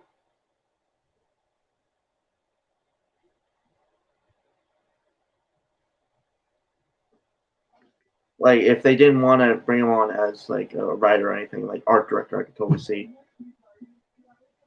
working. Honestly, I would kind of I would sort of trade if I had my druthers, I would trade David Goyer for Guillermo del Del Toro. Toro in a heartbeat. I mean, yeah, obviously that's a no-brainer, but still, like if Goyer had to stay, like I think Guillermo del Toro would work best as an art director. Like Yeah, the writing may suck, but at least it would look visually good. I wish he had been there when they were deciding what to do about Dream's skin and eyes. Yeah. Shall we move on? Mm-hmm. Fans were super excited to see what Del Toro would bring to the film because it's the one comic book property that was a perfect film for the director. I mean, there are a few actually. There are a couple I wouldn't mind seeing Del I think, Toro tackle. yeah, I think we talked about we talked about one. What was it? Fuck. A more straight up adaptation of League of Extraordinary Gentlemen would be good with Del Toro. Yeah. Well, I mean, yeah. I mean, he proved with Hellboy too. Well, yeah. Not a lot of information has been shared for the film, but it would have involved characters like Constantine, Jason Blood, Zatanna, Swamp Thing, Deadman, and more fighting against supernatural forces.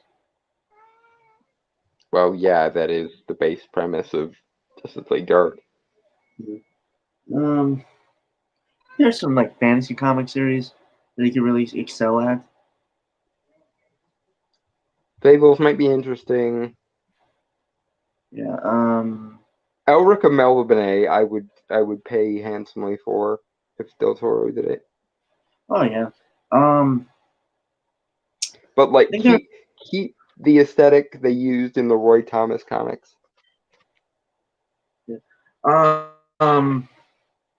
I could. I had something, but I couldn't. Damn it! I had it, but maybe like Howling Commandos too. If we were to pick a Marvel thing.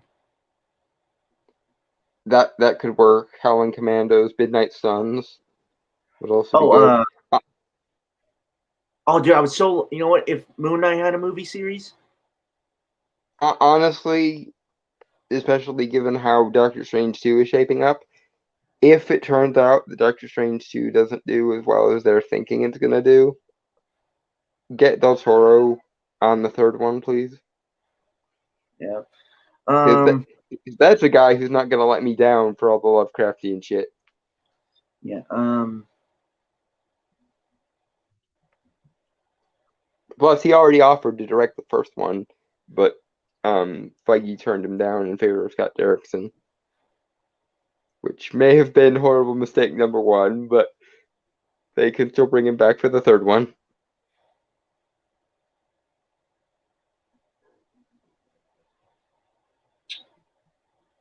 Really, you give him any type of horror comic, which I realize is Basically anything fantasy too, he can do well in. yeah. Preferably something that has a little bit of both.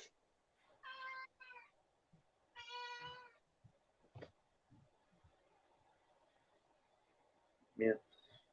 Okay. Honestly, just a straight up, well, maybe not a straight up Constantine movie because Del Toro's sensibilities are too clean and too posh to do Constantine, really.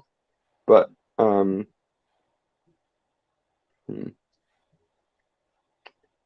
um, Oh, dude, The Shadow.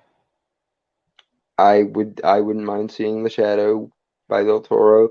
I also wouldn't mind seeing a straight up Doctor Fate movie if Yeah. they if DC gets that far, which hopefully they will, You know, without the possession retcon, if you please. like as much as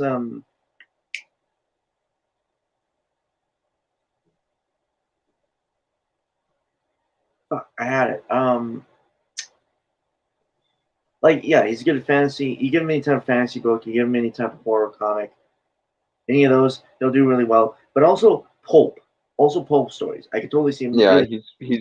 he's good at that kind of turn of the century, like sideshow meets like oddities sort of thing. So Yeah, something imagine, that gives imagine him doing like a Doc Savage. Phantom Stranger, Oh, Phantom Stranger, yeah, that'd be really good. Doctor Doctor Occult would be good, but they'd never make a movie of Doctor Occult. I You see, mean, may I please be proven wrong, but Doctor Occult is obscure even to people who generally like Doctor Fate and stuff. So I don't think they'll ever get quite that deep into the lore. But please, actually, you know what? No, I changed my mind. Give Del Toro a Trench Coat Brigade movie because that's Constantine, um, Doctor Occult and Rose Psychic, Mr. E, and the Phantom Stranger all in one team. So yes. Guillermo okay. del Toro presents the Trench Coat Brigade for DC. I'd be all the kinds of over that. Right. You know, this is a weird one, like right out of left field, but I think he could really do it right, do it justice. X Hmm. Men, Maybe not. and at the very least, it would be visually interesting. Yeah, but his visual style doesn't really lend itself so much to that. I, Um, I for don't know. for I think he'd have to. for X-Men, I would say Wes Anderson.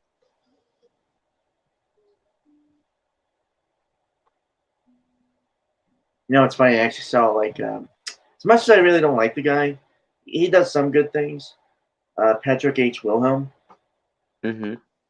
He actually did a Wes. What if Wes Anderson directed the X Men? It was good, right? It was a parody. Well, yeah, but I only watched a bit of it, mainly because I wasn't like a big Wes Anderson fan at the time. hmm But yeah, it didn't seem too bad. Swamp Um, Thing or Man Thing would also be good for Del Toro. fuck, I just thought of one. You know what this? I mean, this one just popped in my head like earlier. I wasn't sure about saying it, but you remember how Netflix is doing that adaptation of Avatar: Last Airbender? Yes. I think he would. I think Del Toro would actually work. Del Toro as the showrunner for that would be amazing, yes. Yeah. Um, Also, and I just realized this ironically as I was thinking of it, he's done Blade once before already, and that was when he was too limited to normie shit. So give him Blade back and see what he can do with it. No, it's funny. I think he could have done Eternals better. Oh my god, yes. I want that now. Right. Anyway, Yeah, moving done. on. Okay, Enough fanboying for now. So from a recent interview, from Josh Horitz, Happy, Sad, Confused podcast, Del Toro offered up some additional information on his unmade Justice League Dark project, saying, I took a little bit of the opening of Alan Moore's Constantine, and I took the dynamics between Abby Arcane and Swamp Thing, and I took some sort of revelatory re, the I don't know what that word is. I don't know. How's it spelled?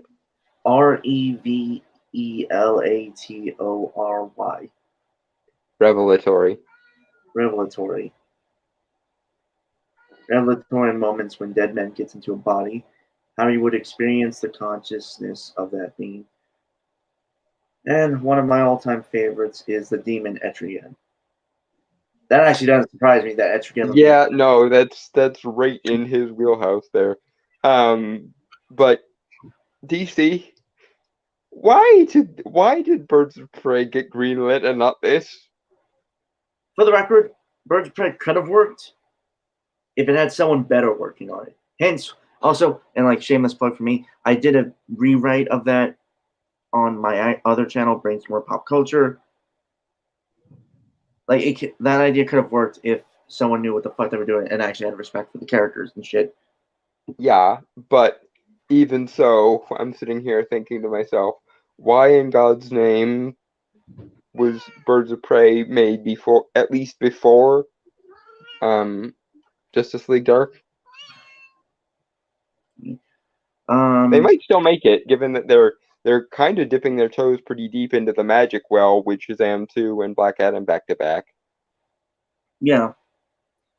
And it looks like they're going really comic booky because the James Gunn's the Suicide Squad, and with Black Adam and yeah, so we might still yet see a version of this. I still would, if anything, I would still love to see at least if Del Toro's not going to direct it or anything, at least be brought on as a consultant to help like work on it. Yeah, but honestly, I'd rather he just direct it. Especially after he got burned with Hellboy 3. Even though the two animated Del Toro Hellboys are still awesome, but I still would have liked to have seen Hellboy 3. Yeah. Especially in opposition to the reboot, which was terrible. Yeah. Shall I? It didn't have to be, but it was. Moving on? Yeah. All right. I love that character, so you try to put them together. Zatanna is really, for me, another character that is really effortlessly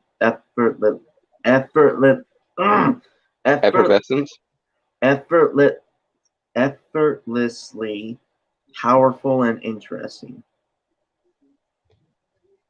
Yeah, he loves his turn of the century sideshow aesthetic. I'm not surprised he likes his Zatanna. Trying to mix that with Clarion the Witch Boy. I was a DC guy. Wait. Mixing Zatanna and Clarion together as a character, or having Clarion be the villain? I think Clarion as the villain. Okay, I'm gonna say something controversial here. I'm sick of Clarion. I'm really, really sick of Clarion. I mean, he's fine and all, but for one thing, elevating him to a Lord of Chaos is a fucking joke. Fuck you, New 52. And secondly, there are so many more badass mystical villains they could use. I think as at least as a first villain for the Justice League Dark. Maybe.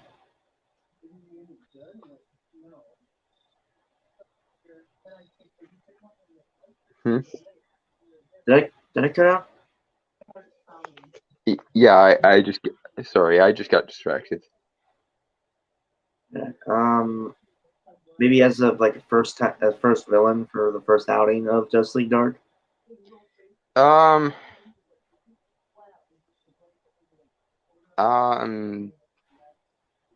Honestly, probably uh Nergal would be a choice. Isn't that the demon? Given Isn't that the given demon? that oh, go ahead.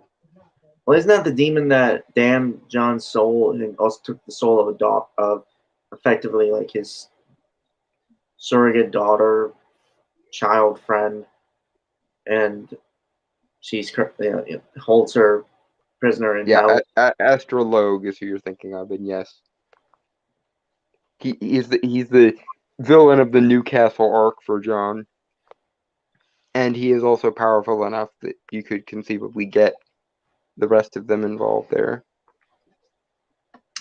Because you have two options with using Clarion. Either you make him a Lord of Chaos again, which is stupid, or you just make him stupidly overpowerful for some reason. And if you're gonna do that, then honestly, I prefer you use Mordred, because they did the kind of same thing with Mordred in DC.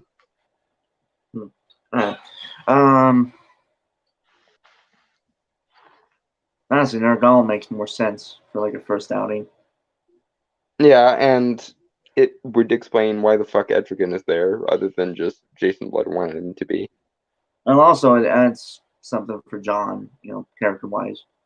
Yeah, and full disclosure, I would want John to basically be the main character, because no offense to Zatanna, but he works better as a main character for something like this, and the kinds of things that you're gonna need a Justice League Dark to handle are gonna be stuff that's more on John's side of the street than Zatanna's. Yeah. Full disclosure, and for the record, I think we saw I think we checked out a while ago the like concept art for Justice League Dark at one point, Mm-hmm. and it showed Zatanna as like a punk magician, Yeah, they Chris Angel'd her. which I'm 50-50 on.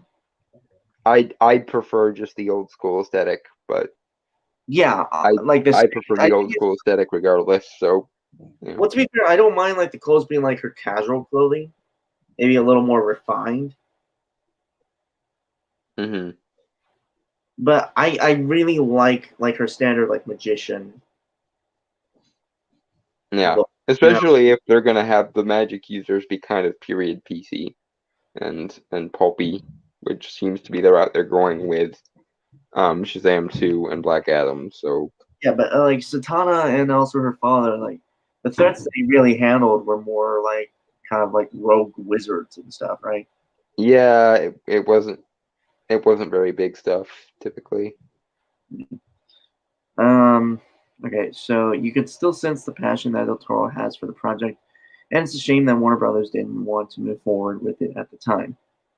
Yes, it really fucking is. Oh, this is gonna give you a migraine, Dalton. I know it. Oh dear. The project is now being developed as a film and TV series by J.J. Abrams and his Bad Robot production company.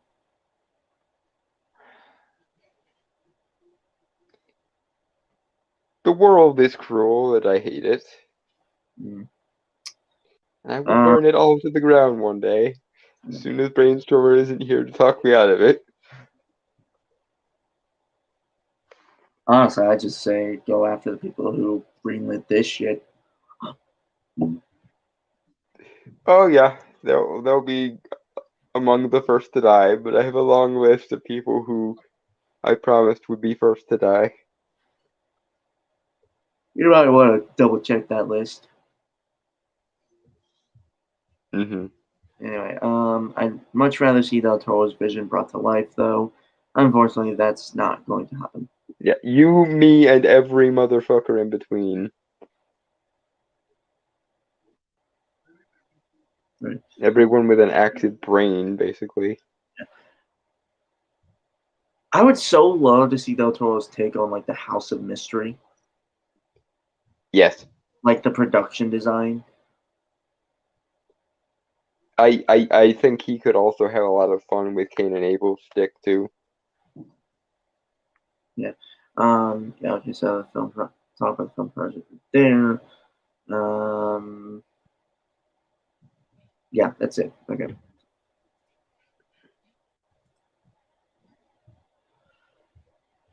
Give me about a minute or so. Peacemaker trailer.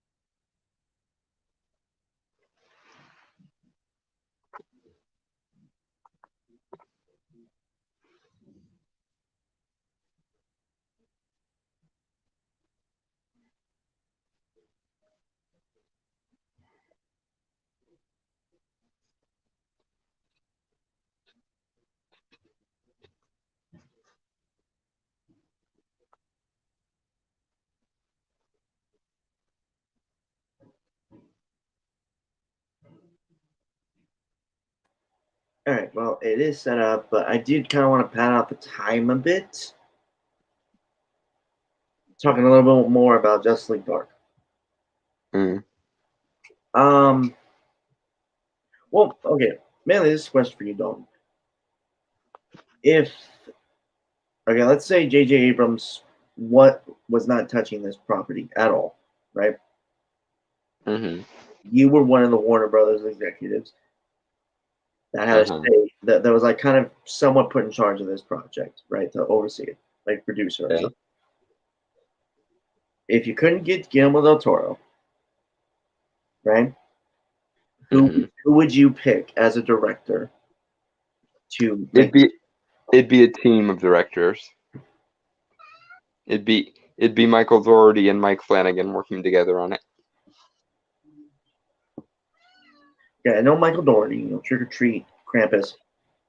Who is Mike Flanagan? Haunting of Hill House, Doctor Sleep. Um, Oh, I so forget. very art, so very kind of. I and I don't say this as like disrespectful or anything. Like in this case, but very like artsy kind of horror. Well, no, it's you've seen Doctor Sleep, right? I've seen a bit of Haunting of Hill House, and Okay, well that was his first. That was his first kind of attempt at a thing. I thought it, I thought it was good. Yeah, it was pretty good, but in particular, I love what he did with Doctor Sleep. Hmm. Um, and I think between his weirdness and Michael Dougherty's weirdness, they could make something really interesting together. And Okay. Um, basically everything that has like a pulpy supernatural vibe to it, I always end up putting them together in my head because I think they would be an amazing team. And maybe if I had a third choice for writing, this is a weird one, but Eli Roth. Eli Roth. Wait, name sounds familiar. Name sounds familiar. He's done a bunch of action movies, but the movie that I love him so much for is The House with a Clock in Its Walls. That one, I've heard of that. I've never seen it. It's good. In fact I would recommend watching it around Halloween because it has a very Halloween vibe to it. Okay. It's a kids movie, but Right. I'd It's I'd say it's better than the Goosebump movies that came out a couple years ago. it's the one with Jack Black in it, right? Yeah, Jack Black and Meryl Streep. Okay. Yeah, I saw the trailer for it. I didn't watch it because it didn't grab me. Like the trailer didn't grab me.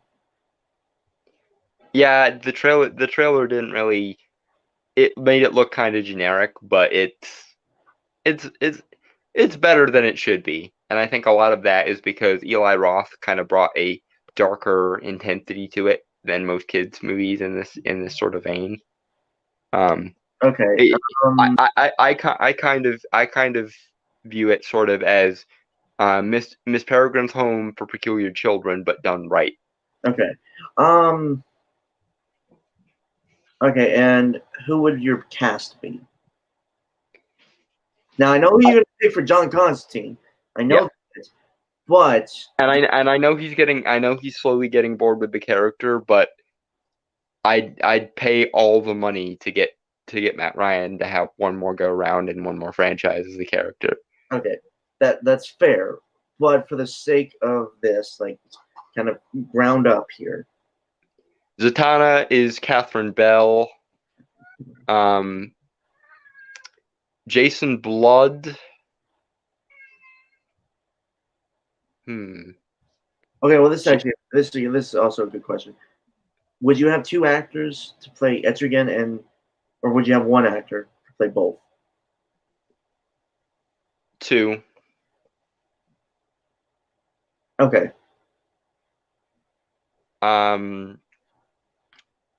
Let's see. Who would I get for Jason Blood?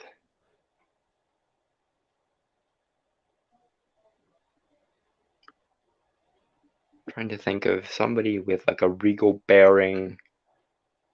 So also, mostly a British actor, right? yeah. Okay.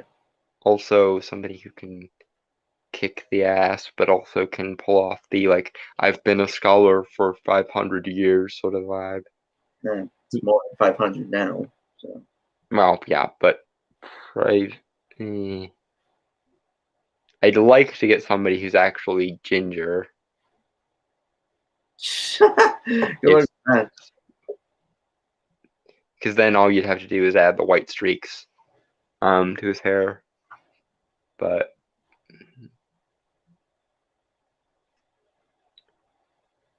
let me see.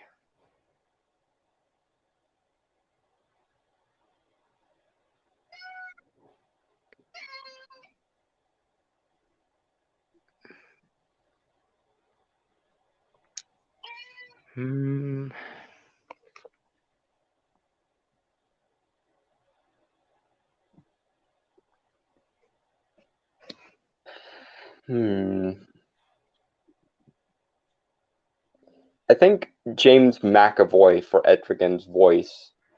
For the actor, I'd want somebody a bit bulkier. Personally, I would kind of like for, I'll get after you get your casting and stuff done. Right.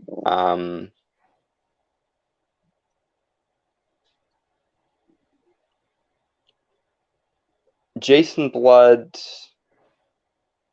I'd go out on a little bit of a limb and risk Eddie Redmayne. Or David Thewlis, again. Eddie Redmayne.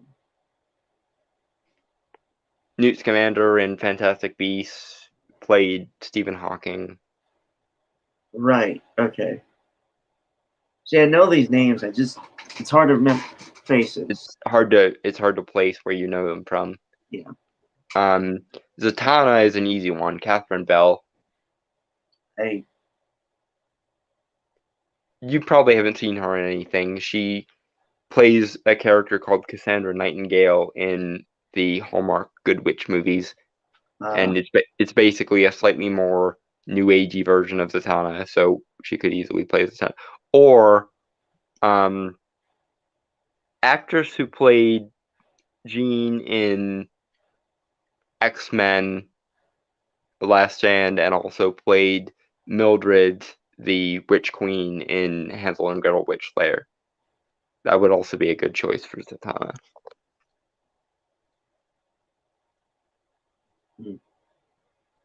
Okay, what about Deadman?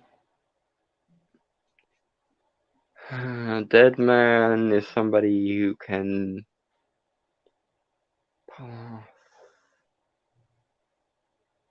the New York thing.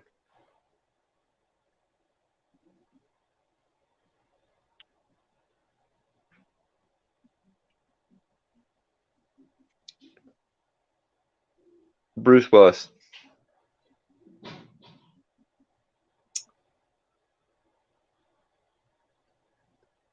or Vin Diesel, depending on which one you could get. Because Dead Man's gonna be kind of the wisecracking comic relief type character. Okay. Anyone else? Swamp Thing.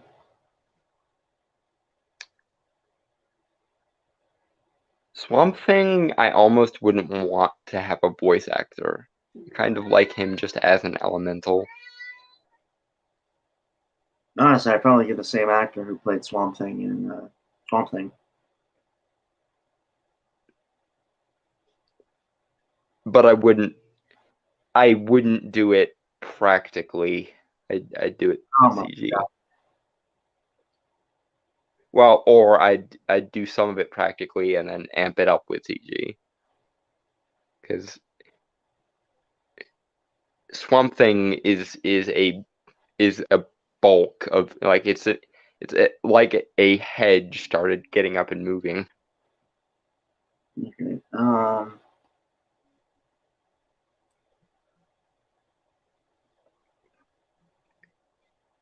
Okay. What about Abby Arcane? Because her and Swamp Thing are kind of a package deal sometimes. How?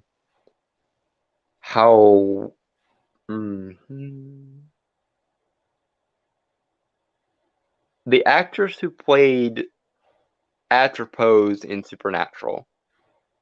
I don't know who that is. She was the Fate. Oh. Atropos, It's been a while since I've seen Supernatural, okay? Yeah. And there are so many fucking episodes. So many characters introduced and shit, man. This is very true. Alright,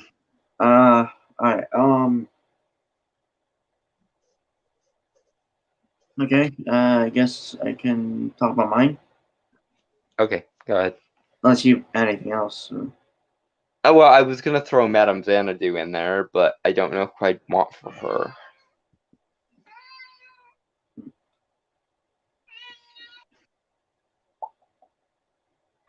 Well, John Constantine, like, I don't want to do Matt Ryan. Just one, you did it, and also, it's kind of the obvious choice, and I don't really like doing obvious. Yes, I know.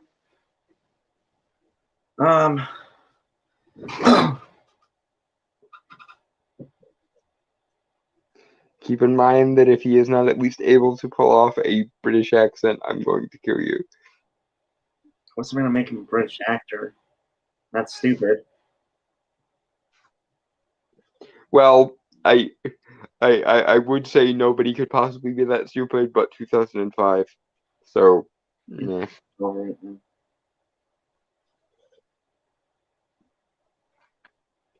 So now it needs to be specified, yes. He needs to be British, he needs to be a bastard, and he needs to have all the shit happen to him. These are the musts for John Constantine. Also blonde, while I'm being alliterative with bees. Preferably, although hair can be dyed, I guess. Yeah. So,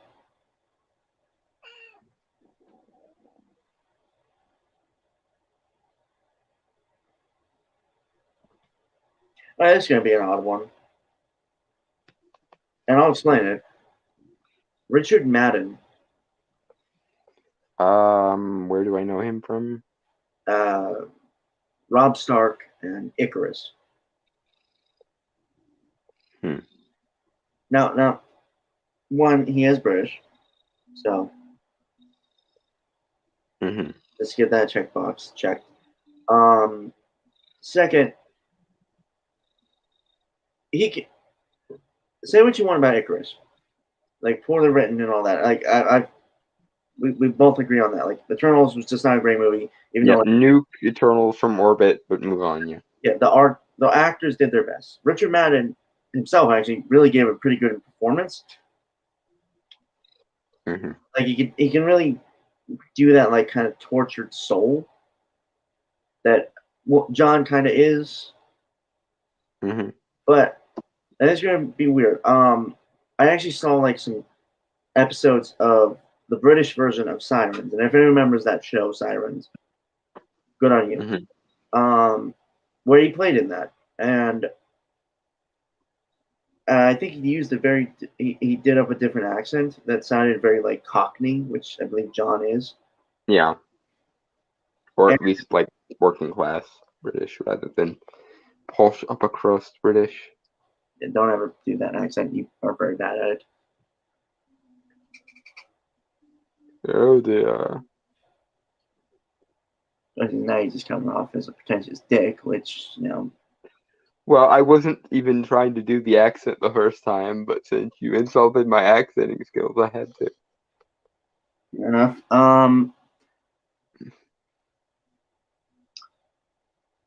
But it had the voice that he like the accent he had used in that um sounded very John Constantine when I was like thinking about it. Mm.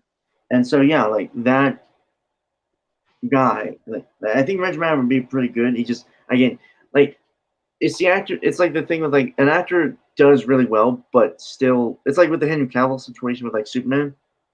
Hmm. If he's given a good script, like a real good script that gets up the character of John Constantine, I think Reg Man can do a really great job. Hmm. Um, so for Satana, that's a little harder because I'm I'm on both of two minds on this, right? Hmm. There's I'm not too sure. I don't know how long the relationship between Satana and John Constantine has been a thing. I don't know if that was introduced in like the New 52 comics or something. I'm not too sure about Yeah. that in terms of story because I don't really think if you're doing a Justice League Dark movie, you don't really need romance of any kind. No, and honestly, I don't like John and Z together. Okay. I mean, they're cute, but it's like both of them kind of just need to be alone. And honestly, I'd rather see Z check up with Batman if I'm playing matchmaker for Z. Right. Um, this is a little more difficult. I kind of assume they're both in the similar age range, and you take how old Richard Madden is.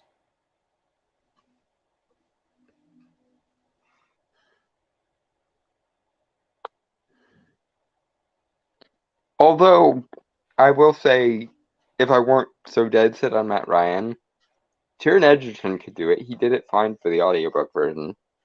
I mean, not as good, but he also hadn't had as much practice as he would for a movie. So. So he's 35. Richard Madden is 35, so I have to find the actress that's within that range.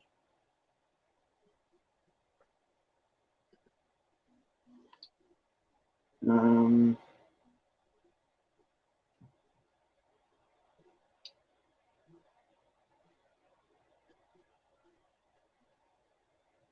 there's one, but it'd be kind of a weird casting. Uh, hold on, I know the actress's face, but her name eludes me. Hmm.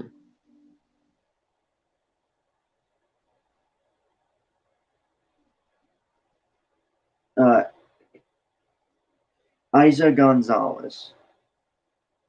Where would I know her from? She I don't know if you watched this show, but she's from Dust Till Dawn, the series. Hmm. Yeah, she played Santanico Pandemonium.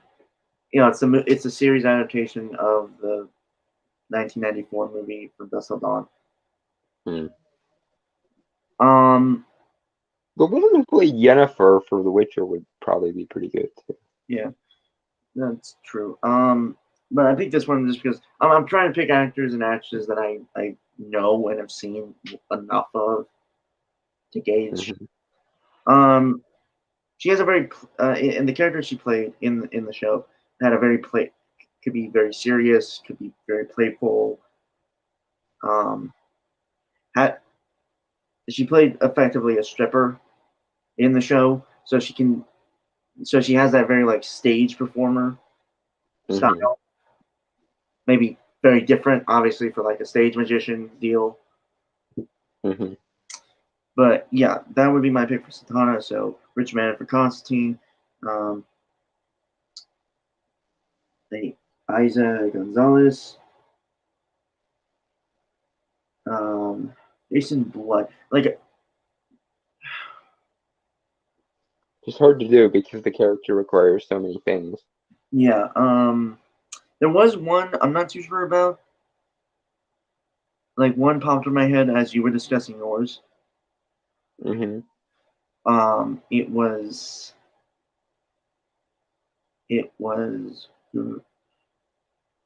Jude Law. Hmm. That's a choice. Well, one British, obviously. Mhm. Um, but in the roles I've seen him in, like the good ones, he has a regalness to him that could work. Like, it is a weird one, but the Guy Ritchie movie, King Arthur, Legend of the Sword, where he played Vortigern. Mhm. It's like again, he could play that regalness, maybe not to like the campy evil thing. Oh, actually, it wasn't really campy, but the kind of evilness that it was. Mhm. But yeah, he can very much have that realness, and I think he has played in many like medieval kind of movies. Mhm. You can get the sense that he is a knight Mhm. from Camelot. Um, Mhm. Liam Neeson wouldn't be a bad choice for Jason Blood now that I think about it. In fact, that'd probably be my default one now that I think of it. right,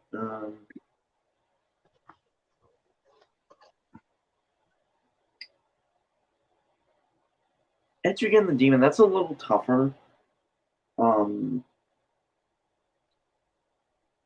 because a part of me kind of wants like what you said with like Swamp Thing is like practical but also enhanced by CGI. Mhm. Um, like an actor in a bodysuit, like full costume. Mhm. Uh, no, but mainly it does have to be like the voice, Yeah. and I also kind of assume like you have to be shorter than Jude Law. Uh, just because like Etrigan is like kind of always hunched over and stuff, like in his stature. He's also kind of short, if I remember correctly. Is he? I Compared, never got that impression. well, not short compared to like regular humans, but like to other demons. Well, yeah. But I always remember like him having like he always kind of like walked with a hunch of some kind. Yeah, he's very ape-like Yeah. in his movements. Um. Honestly, probably Andy Serkis now that I'm thinking of it, because Yeah. True. he's one of the only ones that can pull off the physicality. Like I would say Doug Jones, but Doug Jones is too thin. Yeah. Although I could see him doing um Dead Man actually, like Doug Jones as Dead Man. Interesting. Well, Dead Man was a former acrobat, right? A former performer. Yeah. Doug Jones studied vaudevillian like mime stuff, Yeah. so I Yeah. think that would really work. Maybe. Plus, he's no stranger to makeup and effects and stuff like that. So Hmm. let's be honest, he already looks like a thin, dead corpse. Like, no offense to him or anything. Just, Plus, the internet would go insane if we casted Andy Serkis and Doug Jones in the same movie. yeah. Um, Although I was gonna pick the what is his name? He was in Bright.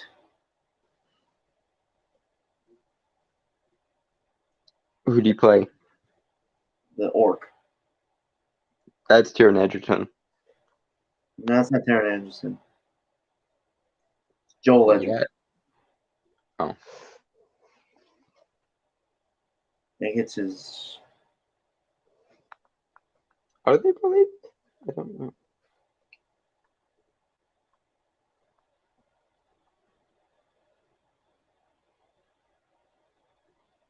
No, he's an Australian actor.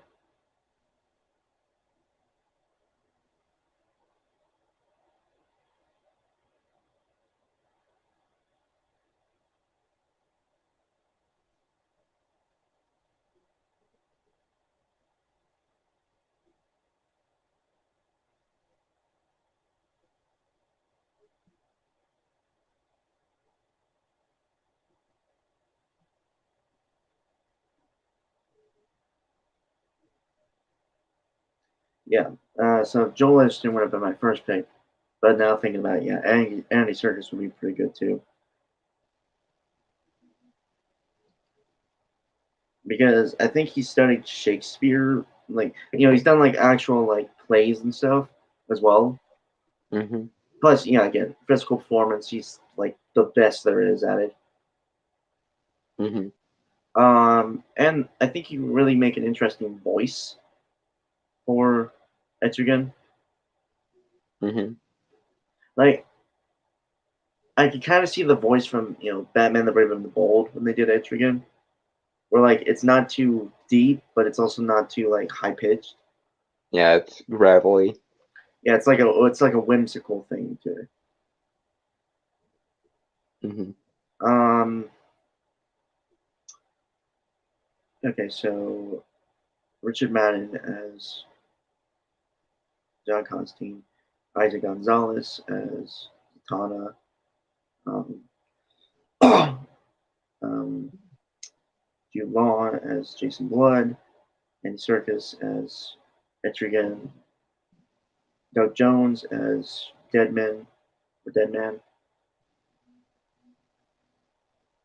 then Swamp Thing and Abby Arcane. Okay,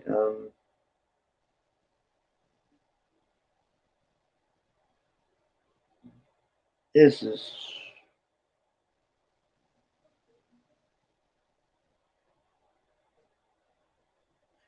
like I said. If it was me, I would. Yeah, Derek Mears is the guy who did Swamp Thing in the Swamp Thing show. Mm-hmm. Oh, fun fact. The guy who played him also played Jason Voorhees in the Michael Bay reboot of Friday the 13th. Ah. Yeah, so him as uh, Swamp Thing, Abby Arcane. I don't know a lot about Abby, unfortunately.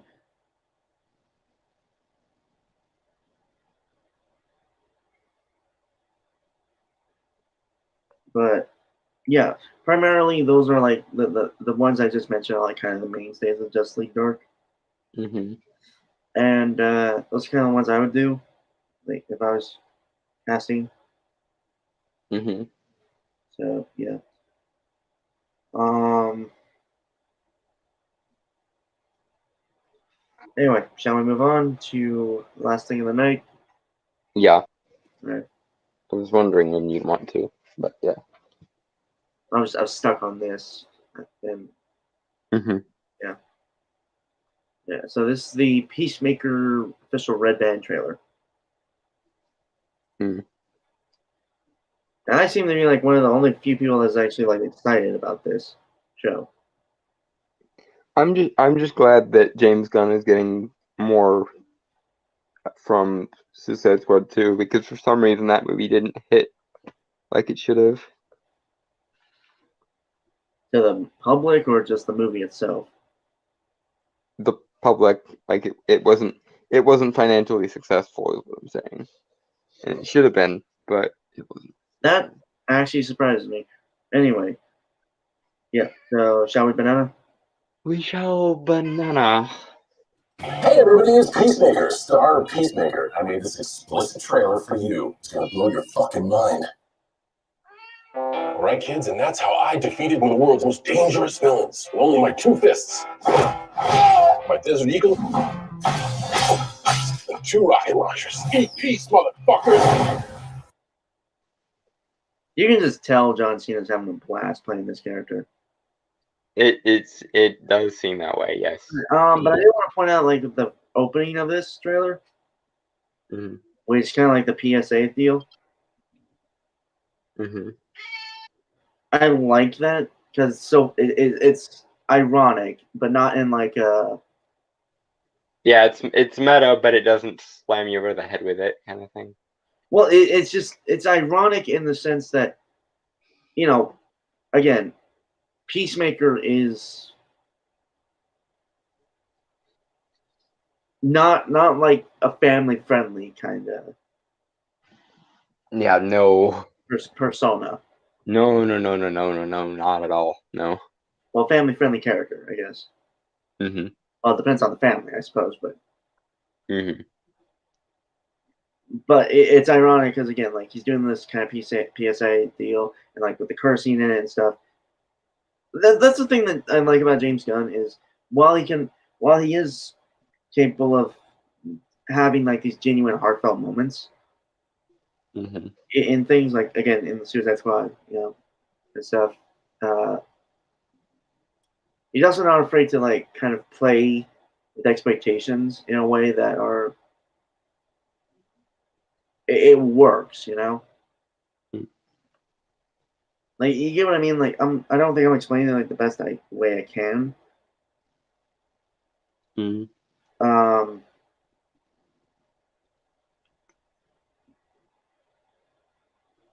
Yeah, it's just like he's seen like the thing you get with like Peacemaker is, and like I always love the description James Gunn has given about this character is a douchebag Captain America, which works and it makes sense. And plus, this series is also going to really like get into this character's like psychology, which I'm so down for. But not like how it's attempted in like modern superhero storytelling. You know, like this actually looks fun and engaging. I know you don't care about that. Well, this is your thing, so I'm just kind of smiling and nodding. Fair enough. But I also like the classroom scene because again, like it's very much like again like those like you remember those ads in the old comics? The like the PSA things? Yeah, kinda. So like, hey kids, you know, something, only you can, you know, prevent damage to the world by recycling and all those sorts of things. But basically those, and also like those like ads for like the like they need a power up, so they're given like a snack cake or something. Yeah, don't forget to purchase Hostess fruit pies or right. Yeah. And this scene right here kind of reminds me of like those times. I don't know if you had this, but like when firefighters or policemen would come in and like it kind of like a career day deal. Oh, you had those. Okay, good. Yes. Granted, I only had those in like grade school. I wish they had done something like that in high school, but it kept me more engaged and interested. But yeah, it's kind of like that. And I don't know. I like it just on the fact that right now he's coming across as like the thing with like Peacemaker that I found myself gravitating towards is he does seem like he wants to be a good guy. Like he thinks he is the good guy, obviously. Granted, I don't necessarily think he's like a hero, or like No, he's not a hero, but he's also like not a villain. He's like very much an anti-hero. You know, he's what Homelander probably would have turned into if he had adjusted himself better. yeah, like he believes in peace at any cost and stuff. Remember, like the line he said in the movie is like, "I cherish peace with all my heart. I don't care, Matt. I don't care how many men, women, and children I have to kill to get it." Uh-huh. Which is your cue to slowly back away out of the room. If anyone ever says that. But again, I find it fascinating from a writing perspective of the character. Uh-huh. But also, like, he has a similar thing with like he's so similar to Bloodshot. The thing with like Bloodshot is he didn't like he matured while Peacemaker, like again, like it's like that psychology video of Peacemaker that I showed you before.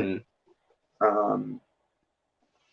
Where like he has a very stunted kind of emotional state. He's a child. Teenager at the very most. Yeah. While again, Bloodsport matured past that, like grew from the trauma that he was given, because apparently they had like very similar childhoods where they were trained and stuff. Mm-hmm. But like he put so much stock in the ideals Mm-hmm. that it's what's given his life purpose, given himself, like it's what's kept him relatively sane, which doesn't really say much about what he's, Emphasis on the relatively part of that sentence. yeah. Anyway, banana. I also want to point out, I like how like most of the colors in here, while are still vibrant, like in the classroom, they're still faded enough that it makes the Peacemaker costume pop more. Mm-hmm. That's just a directing thing with me. Uh-huh. Plus color, come on. Yeah, I mean, James Gunn's color palette is one of the only working color palettes in Hollywood. Fuck you, Dune. But that's neither here nor there. I feel I knew that part was gonna work because there hasn't been a movie since Scooby-Doo 2 where the color didn't work for what it was going for. That James Gunn had anything to do with. Anyway, banana. Right. Unless you had any other last minute things. No, I am just waiting for your reaction to the next thing coming up in this scene. Oh, okay. Banana. Have you met Wonder Woman? She did spend an entire party IFing me from across the room. Sick. Dude! Yo, this is effing!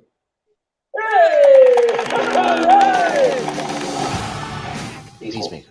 I was hesitant to bring you onto the scene, but right now the world needs a son of a bitch. You're the only. One thing that I think we both know that's a lie. Yeah, he's being a narcissistic prick. Because as far as we know, the Wonder Woman of the DC extended universe only has eyes for Steve Trevor. Maybe Batman as well. Not in this universe yet. In the DC animated universe, sure. That whole Cersei pig fiasco was basically the let's ship Batman and Wonder Woman so hard you can hear it from space episode. Those two I'm for more than Superman and Wonder Woman, which I never really got why they pushed that much. Because they have similar value systems and similar power sets. I mean, yeah, but still, it didn't make. And they're two of the only people that they could have sex with without breaking someone.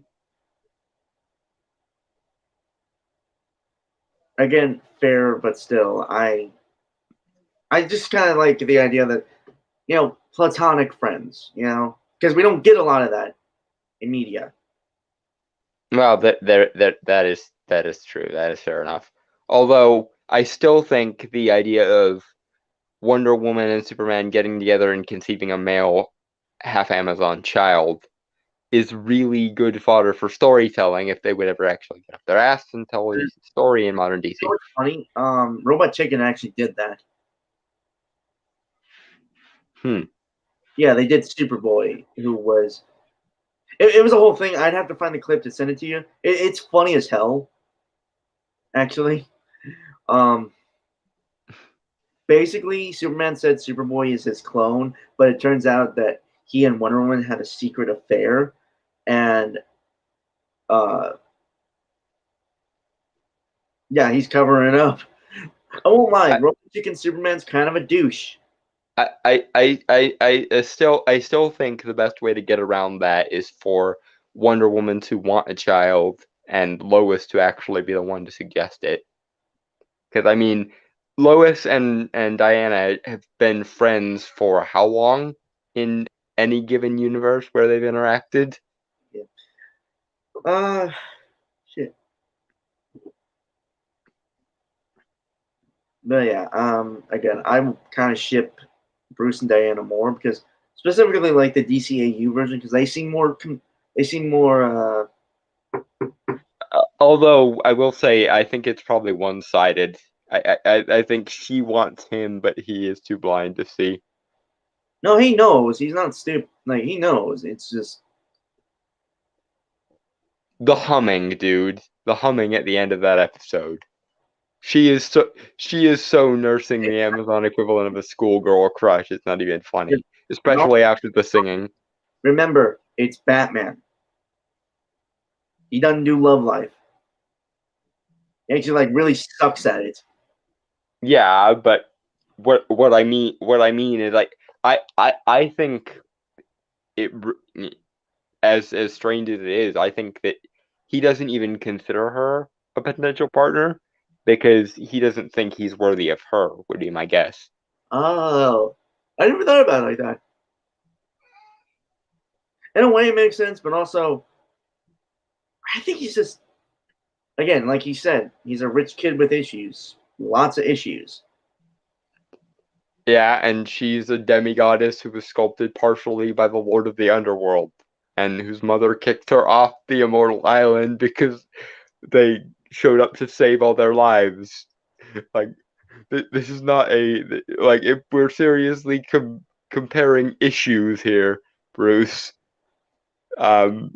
your issues are at least still human issues. When Diana has issues, we're talking mythic level issues. Yep, fair enough. Anyway, shall we? Yeah, banana. Also, I'm still not. To be fair, the DCEU has kind of.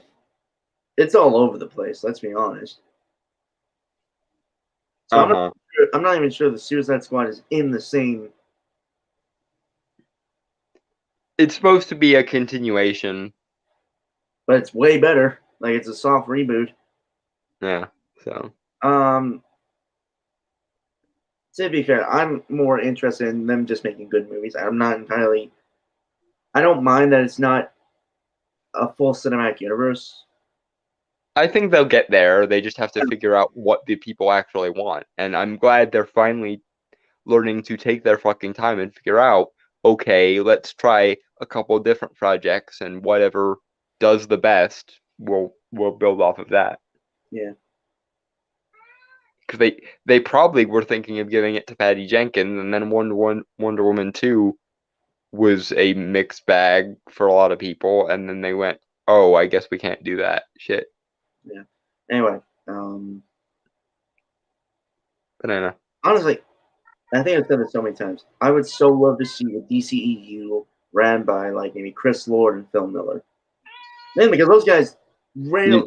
You got them mixed up. Phil Lord and Chris Miller. Phil Lord and Chris. No, I said Phil Lord and Chris Miller. No, you didn't. Okay. You said Phil Miller. I'm getting tired. I'm not gonna lie. Okay.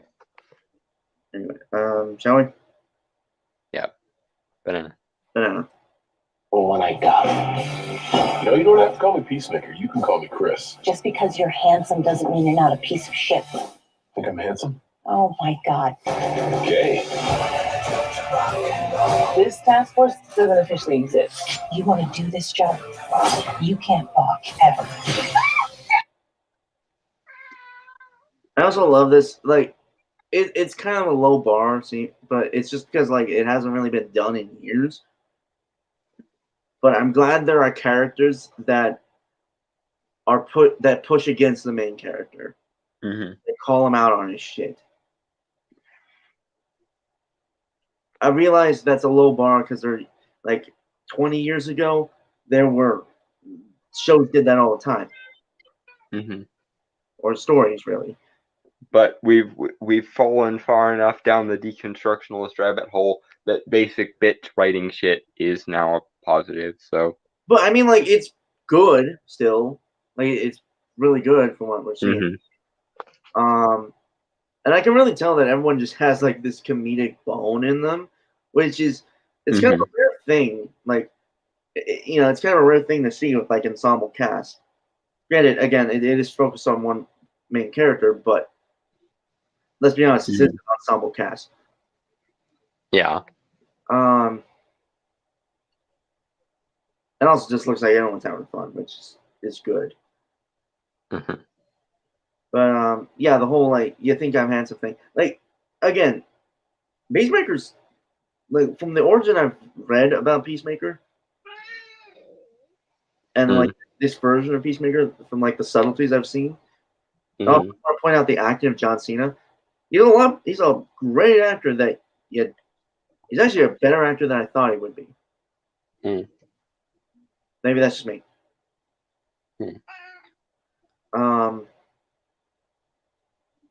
But it's very telling that the only thing he focuses on is that a pretty girl calls him handsome, and that like he's so elated by that.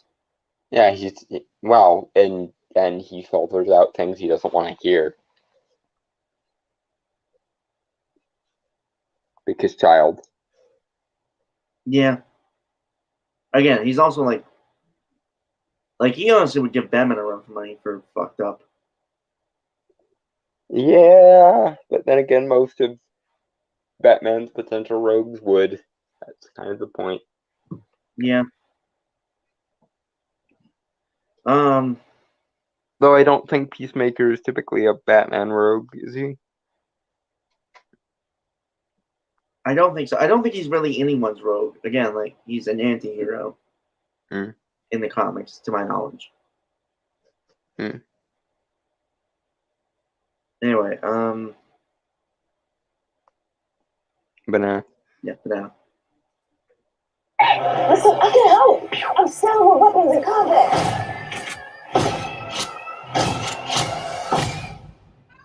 You don't have to shoot people after I already killed them. Right.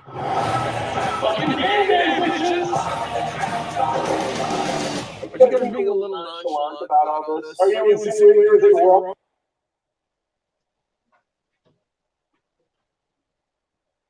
Yeah, he and Vigilante, who both seem very similar. They are very much just children having a good time in like the most disturbing way possible. Not like Texas Chainsaw Massacre, good time. Disturbing, but like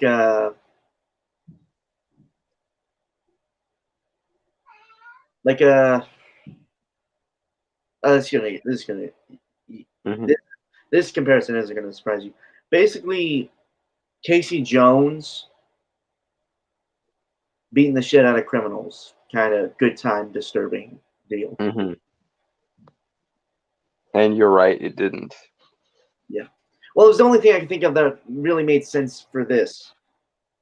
You know? So, yeah. Yeah, not really else to say, so. Yeah, banana. Banana. Wrong time and a right time to rock. Oh, yeah. You don't understand what we're up against. We need every hand on deck. Is that a Eagle? It's Eagle, the sidekick. Ah, my asshole! What's wrong with your bird? Such a good, handsome boy. Dude, we're saving the world.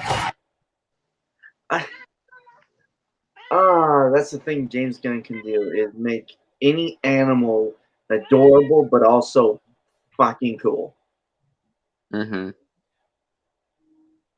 Plus, Peacemaker really lives up to the whole like I don't really think he considers himself like full-blooded, true American. Because again, he's really about peace for any cause. Mm. But it's a very,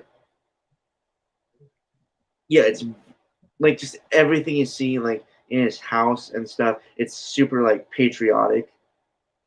Mm-hmm. Which again, douchebag Captain America. Mm-hmm. So yeah.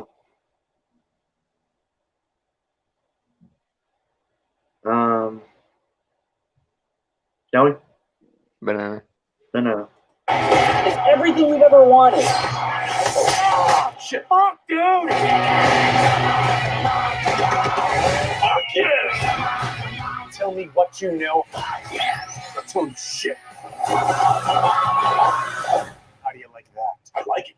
I like it a lot. I don't give a fuck. What?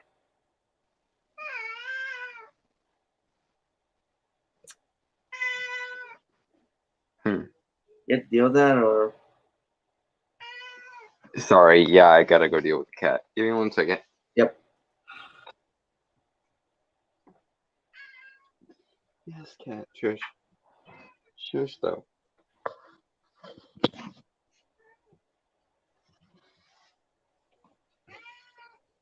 Shut up, though, please. Stop.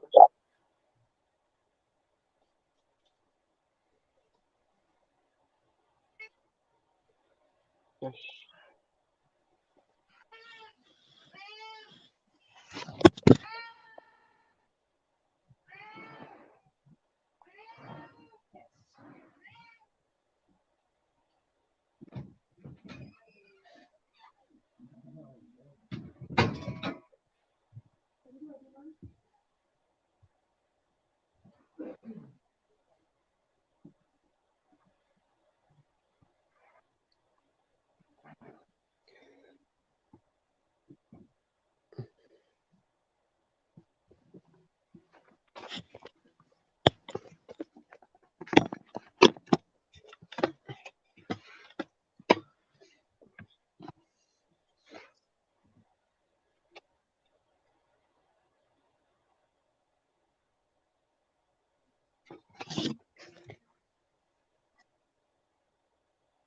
Okay, I have returned.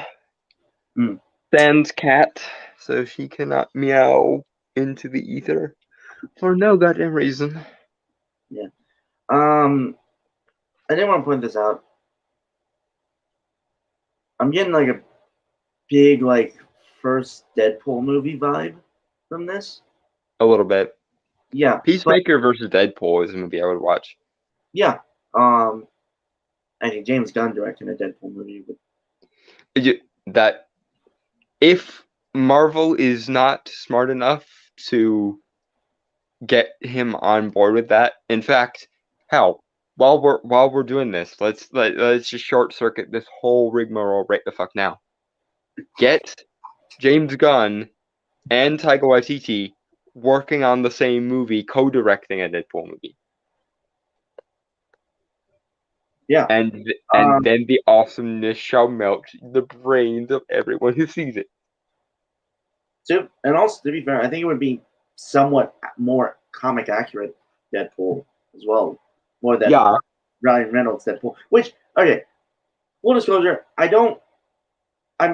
like that they kept him kind of a more heroic anti-hero, because that always kind of seemed like Wade's trajectory in his story. Mm-hmm. Because when he first started off, he was a full-on villain. I mean, there's no. Mm-hmm. Then he became an anti-hero. So yeah, kind of being like a hero. Yeah. His end goal. Granted, again, the thing is like Deadpool. This is a weird thing. I've kind of always got it like from comics. Deadpool Mm-hmm. was kind of somewhat of a cynical character in some ways. Well, I mean, he does realize that his entire reality is fictional. I can't imagine that would be very good for anyone's mood. Well, the thing is, like in certain cases, he actually seems content with it. Like he doesn't mind it. He always like there are scenes where there's actually a scene where like he helps a girl that's about to fall off, about to jump off a ledge of a building. Mm-hmm.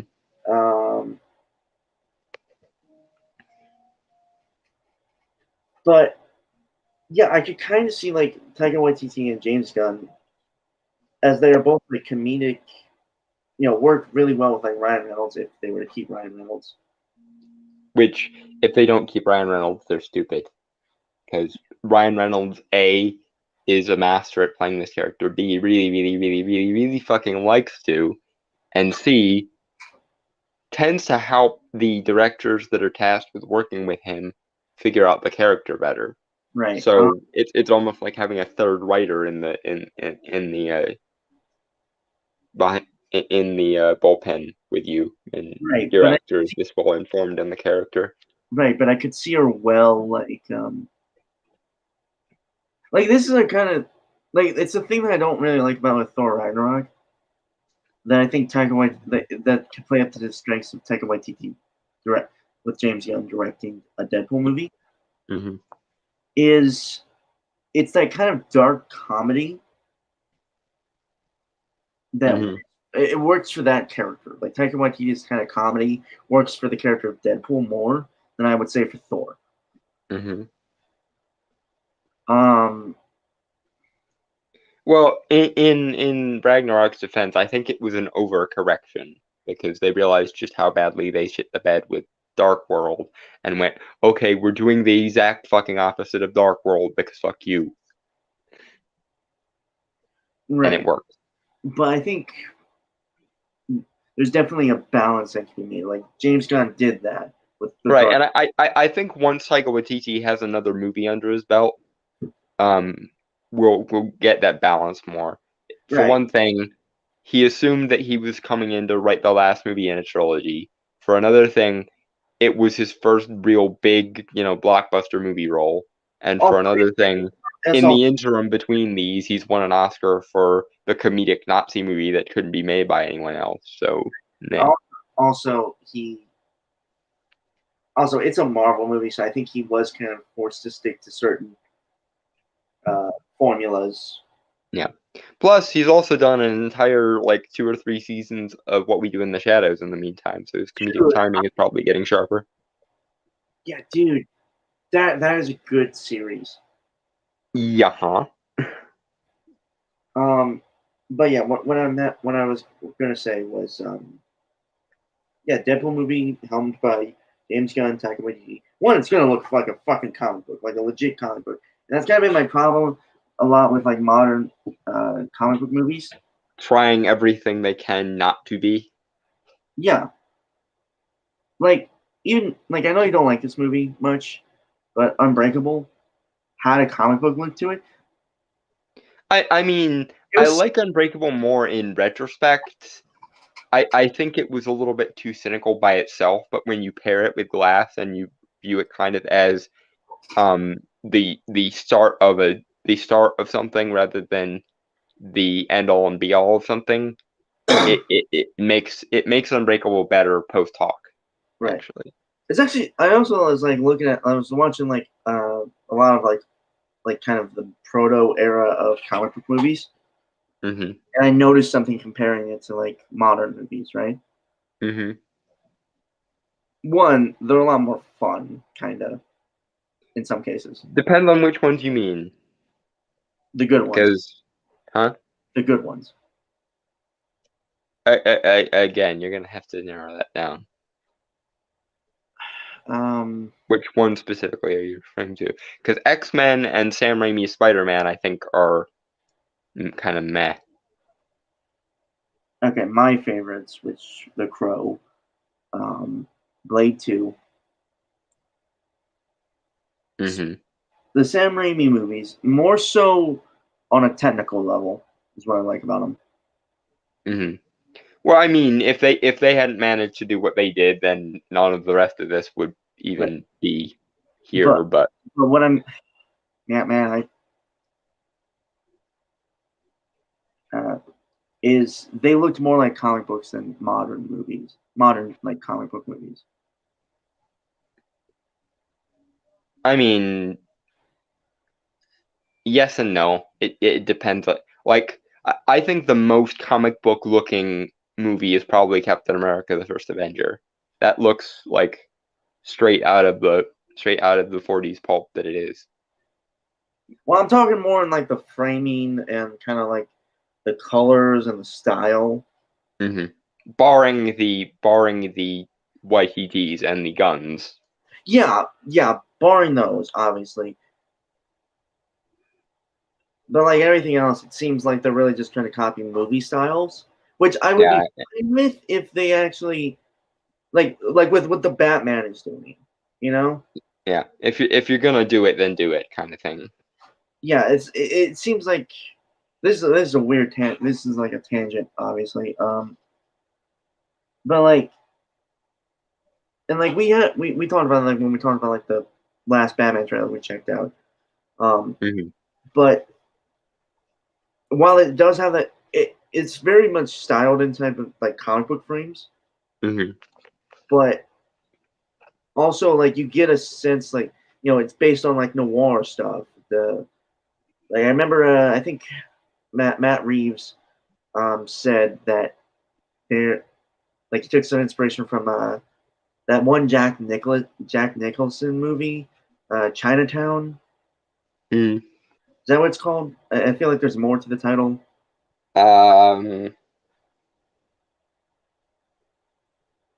So it's something down in Chinatown, or Hold it's on, going down in Chinatown, I think. I'm gonna look real quick. Um, but again, like you get a sense of that. Like, and I guess it's mostly just the Marvel movies that I've seen, like the recent ones, kind of. Yeah, like Phase 3 minus like Infinity War and Guardians I feel like you and also put Thor Ragnarok. 3. Yeah. Um, yeah, everything else kind of Yeah. same. Phase 3, everything that's not set in space, basically. Um, mm,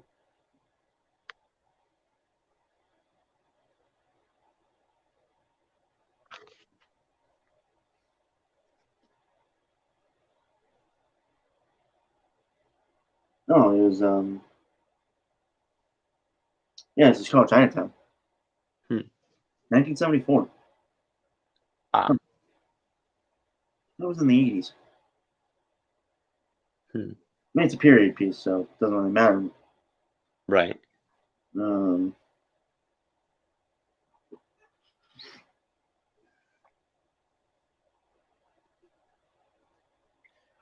but yeah, this like Peacemaker. Can I go back to Peacemaker? It's just like so we have that. Hmm. It while it is somewhat low budget, a little more low budget than Suicide Squad, obviously. Hmm. I can kind of tell with the camera quality. Not like saying the camera quality is bad. I think it's just like it seems like a very like TV show camera that's being. Hmm. I've watched a lot of TV, so Yeah. um,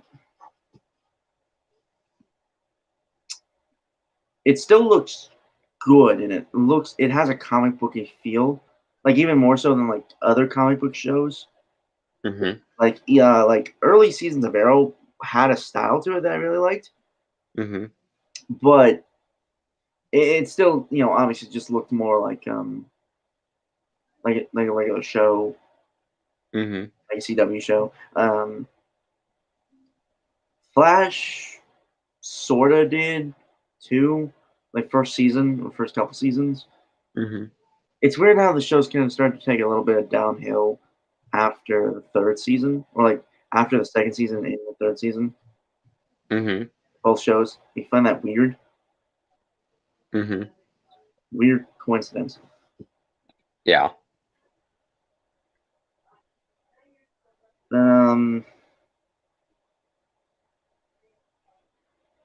Yeah, I don't know. Like, I like this show for a lot of reasons. I feel like I might be in the majority. I know the majority of liking Peacemaker. Not as like a person or anything. Like I want to get that across. Mm-hmm. But I like him again, like on a writing level, and he's just fun. Plus, it's John Cena in the role, and John Cena is He's likable. really is. He has likability in spades. No matter how many times he cucks to China, though he did cuck to China, it is worth noting. Okay, I don't see how that's relevant. He acknowledged that Taiwan was its own country and China got mad at him, so they made him apologize in Mandarin, which he obviously didn't speak. God, I fucking hate China. Yep. Anyway. Banana? Yep. Banana. Let's give it all you got. Hey, don't worry. I'm not giving this guy anything. Maybe you should just give him a little. Hey, Sweet Cheeks, can you take my order real quick? Seriously, dude. She had terrific cheeks. It's a compliment. Sweet Cheeks is your butt.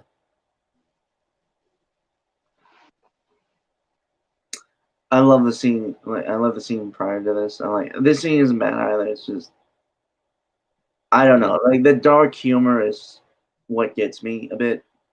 Mm-hmm. My humor is kind of all over the place. Like there's not really a certain niche with my humor.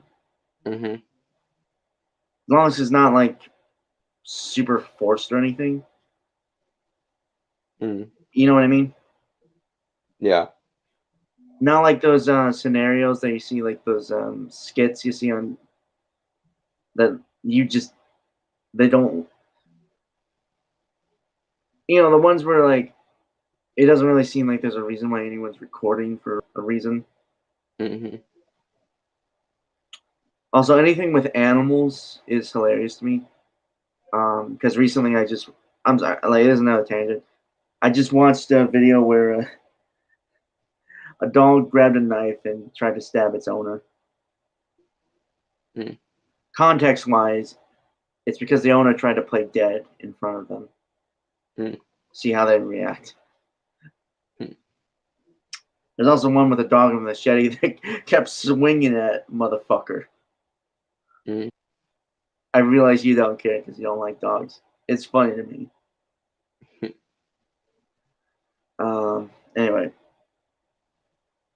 Shall we? Banana. No, it's not. It is. It's like calling somebody, I don't know, sugar tits. Totally inappropriate. Tits are way too big to be sugar tits. Sugar tits are like smaller, perky tits, like yours. Technically, I think you may have sugar tits too, but somehow that also feels inappropriate.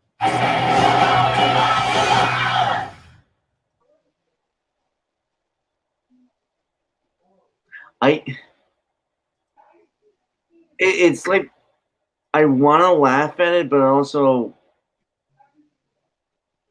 I'm trying to wrap my head around what was just said. Uh-huh. But yeah, I'm excited about this show. It's probably gonna be a while before I can actually watch it, just on various factors. Yeah, because it's on HBO Max. Yeah. I mean, I have an account. I haven't paid. Yeah, it's a whole thing. Don't worry about it. So yeah, folks. I don't have anything else to say. Dom? No. All right. So with that, I want to say goodbye, adios, aloha, auf Wiedersehen, sayonara, peace, cheers, and Good night, good luck, and fuck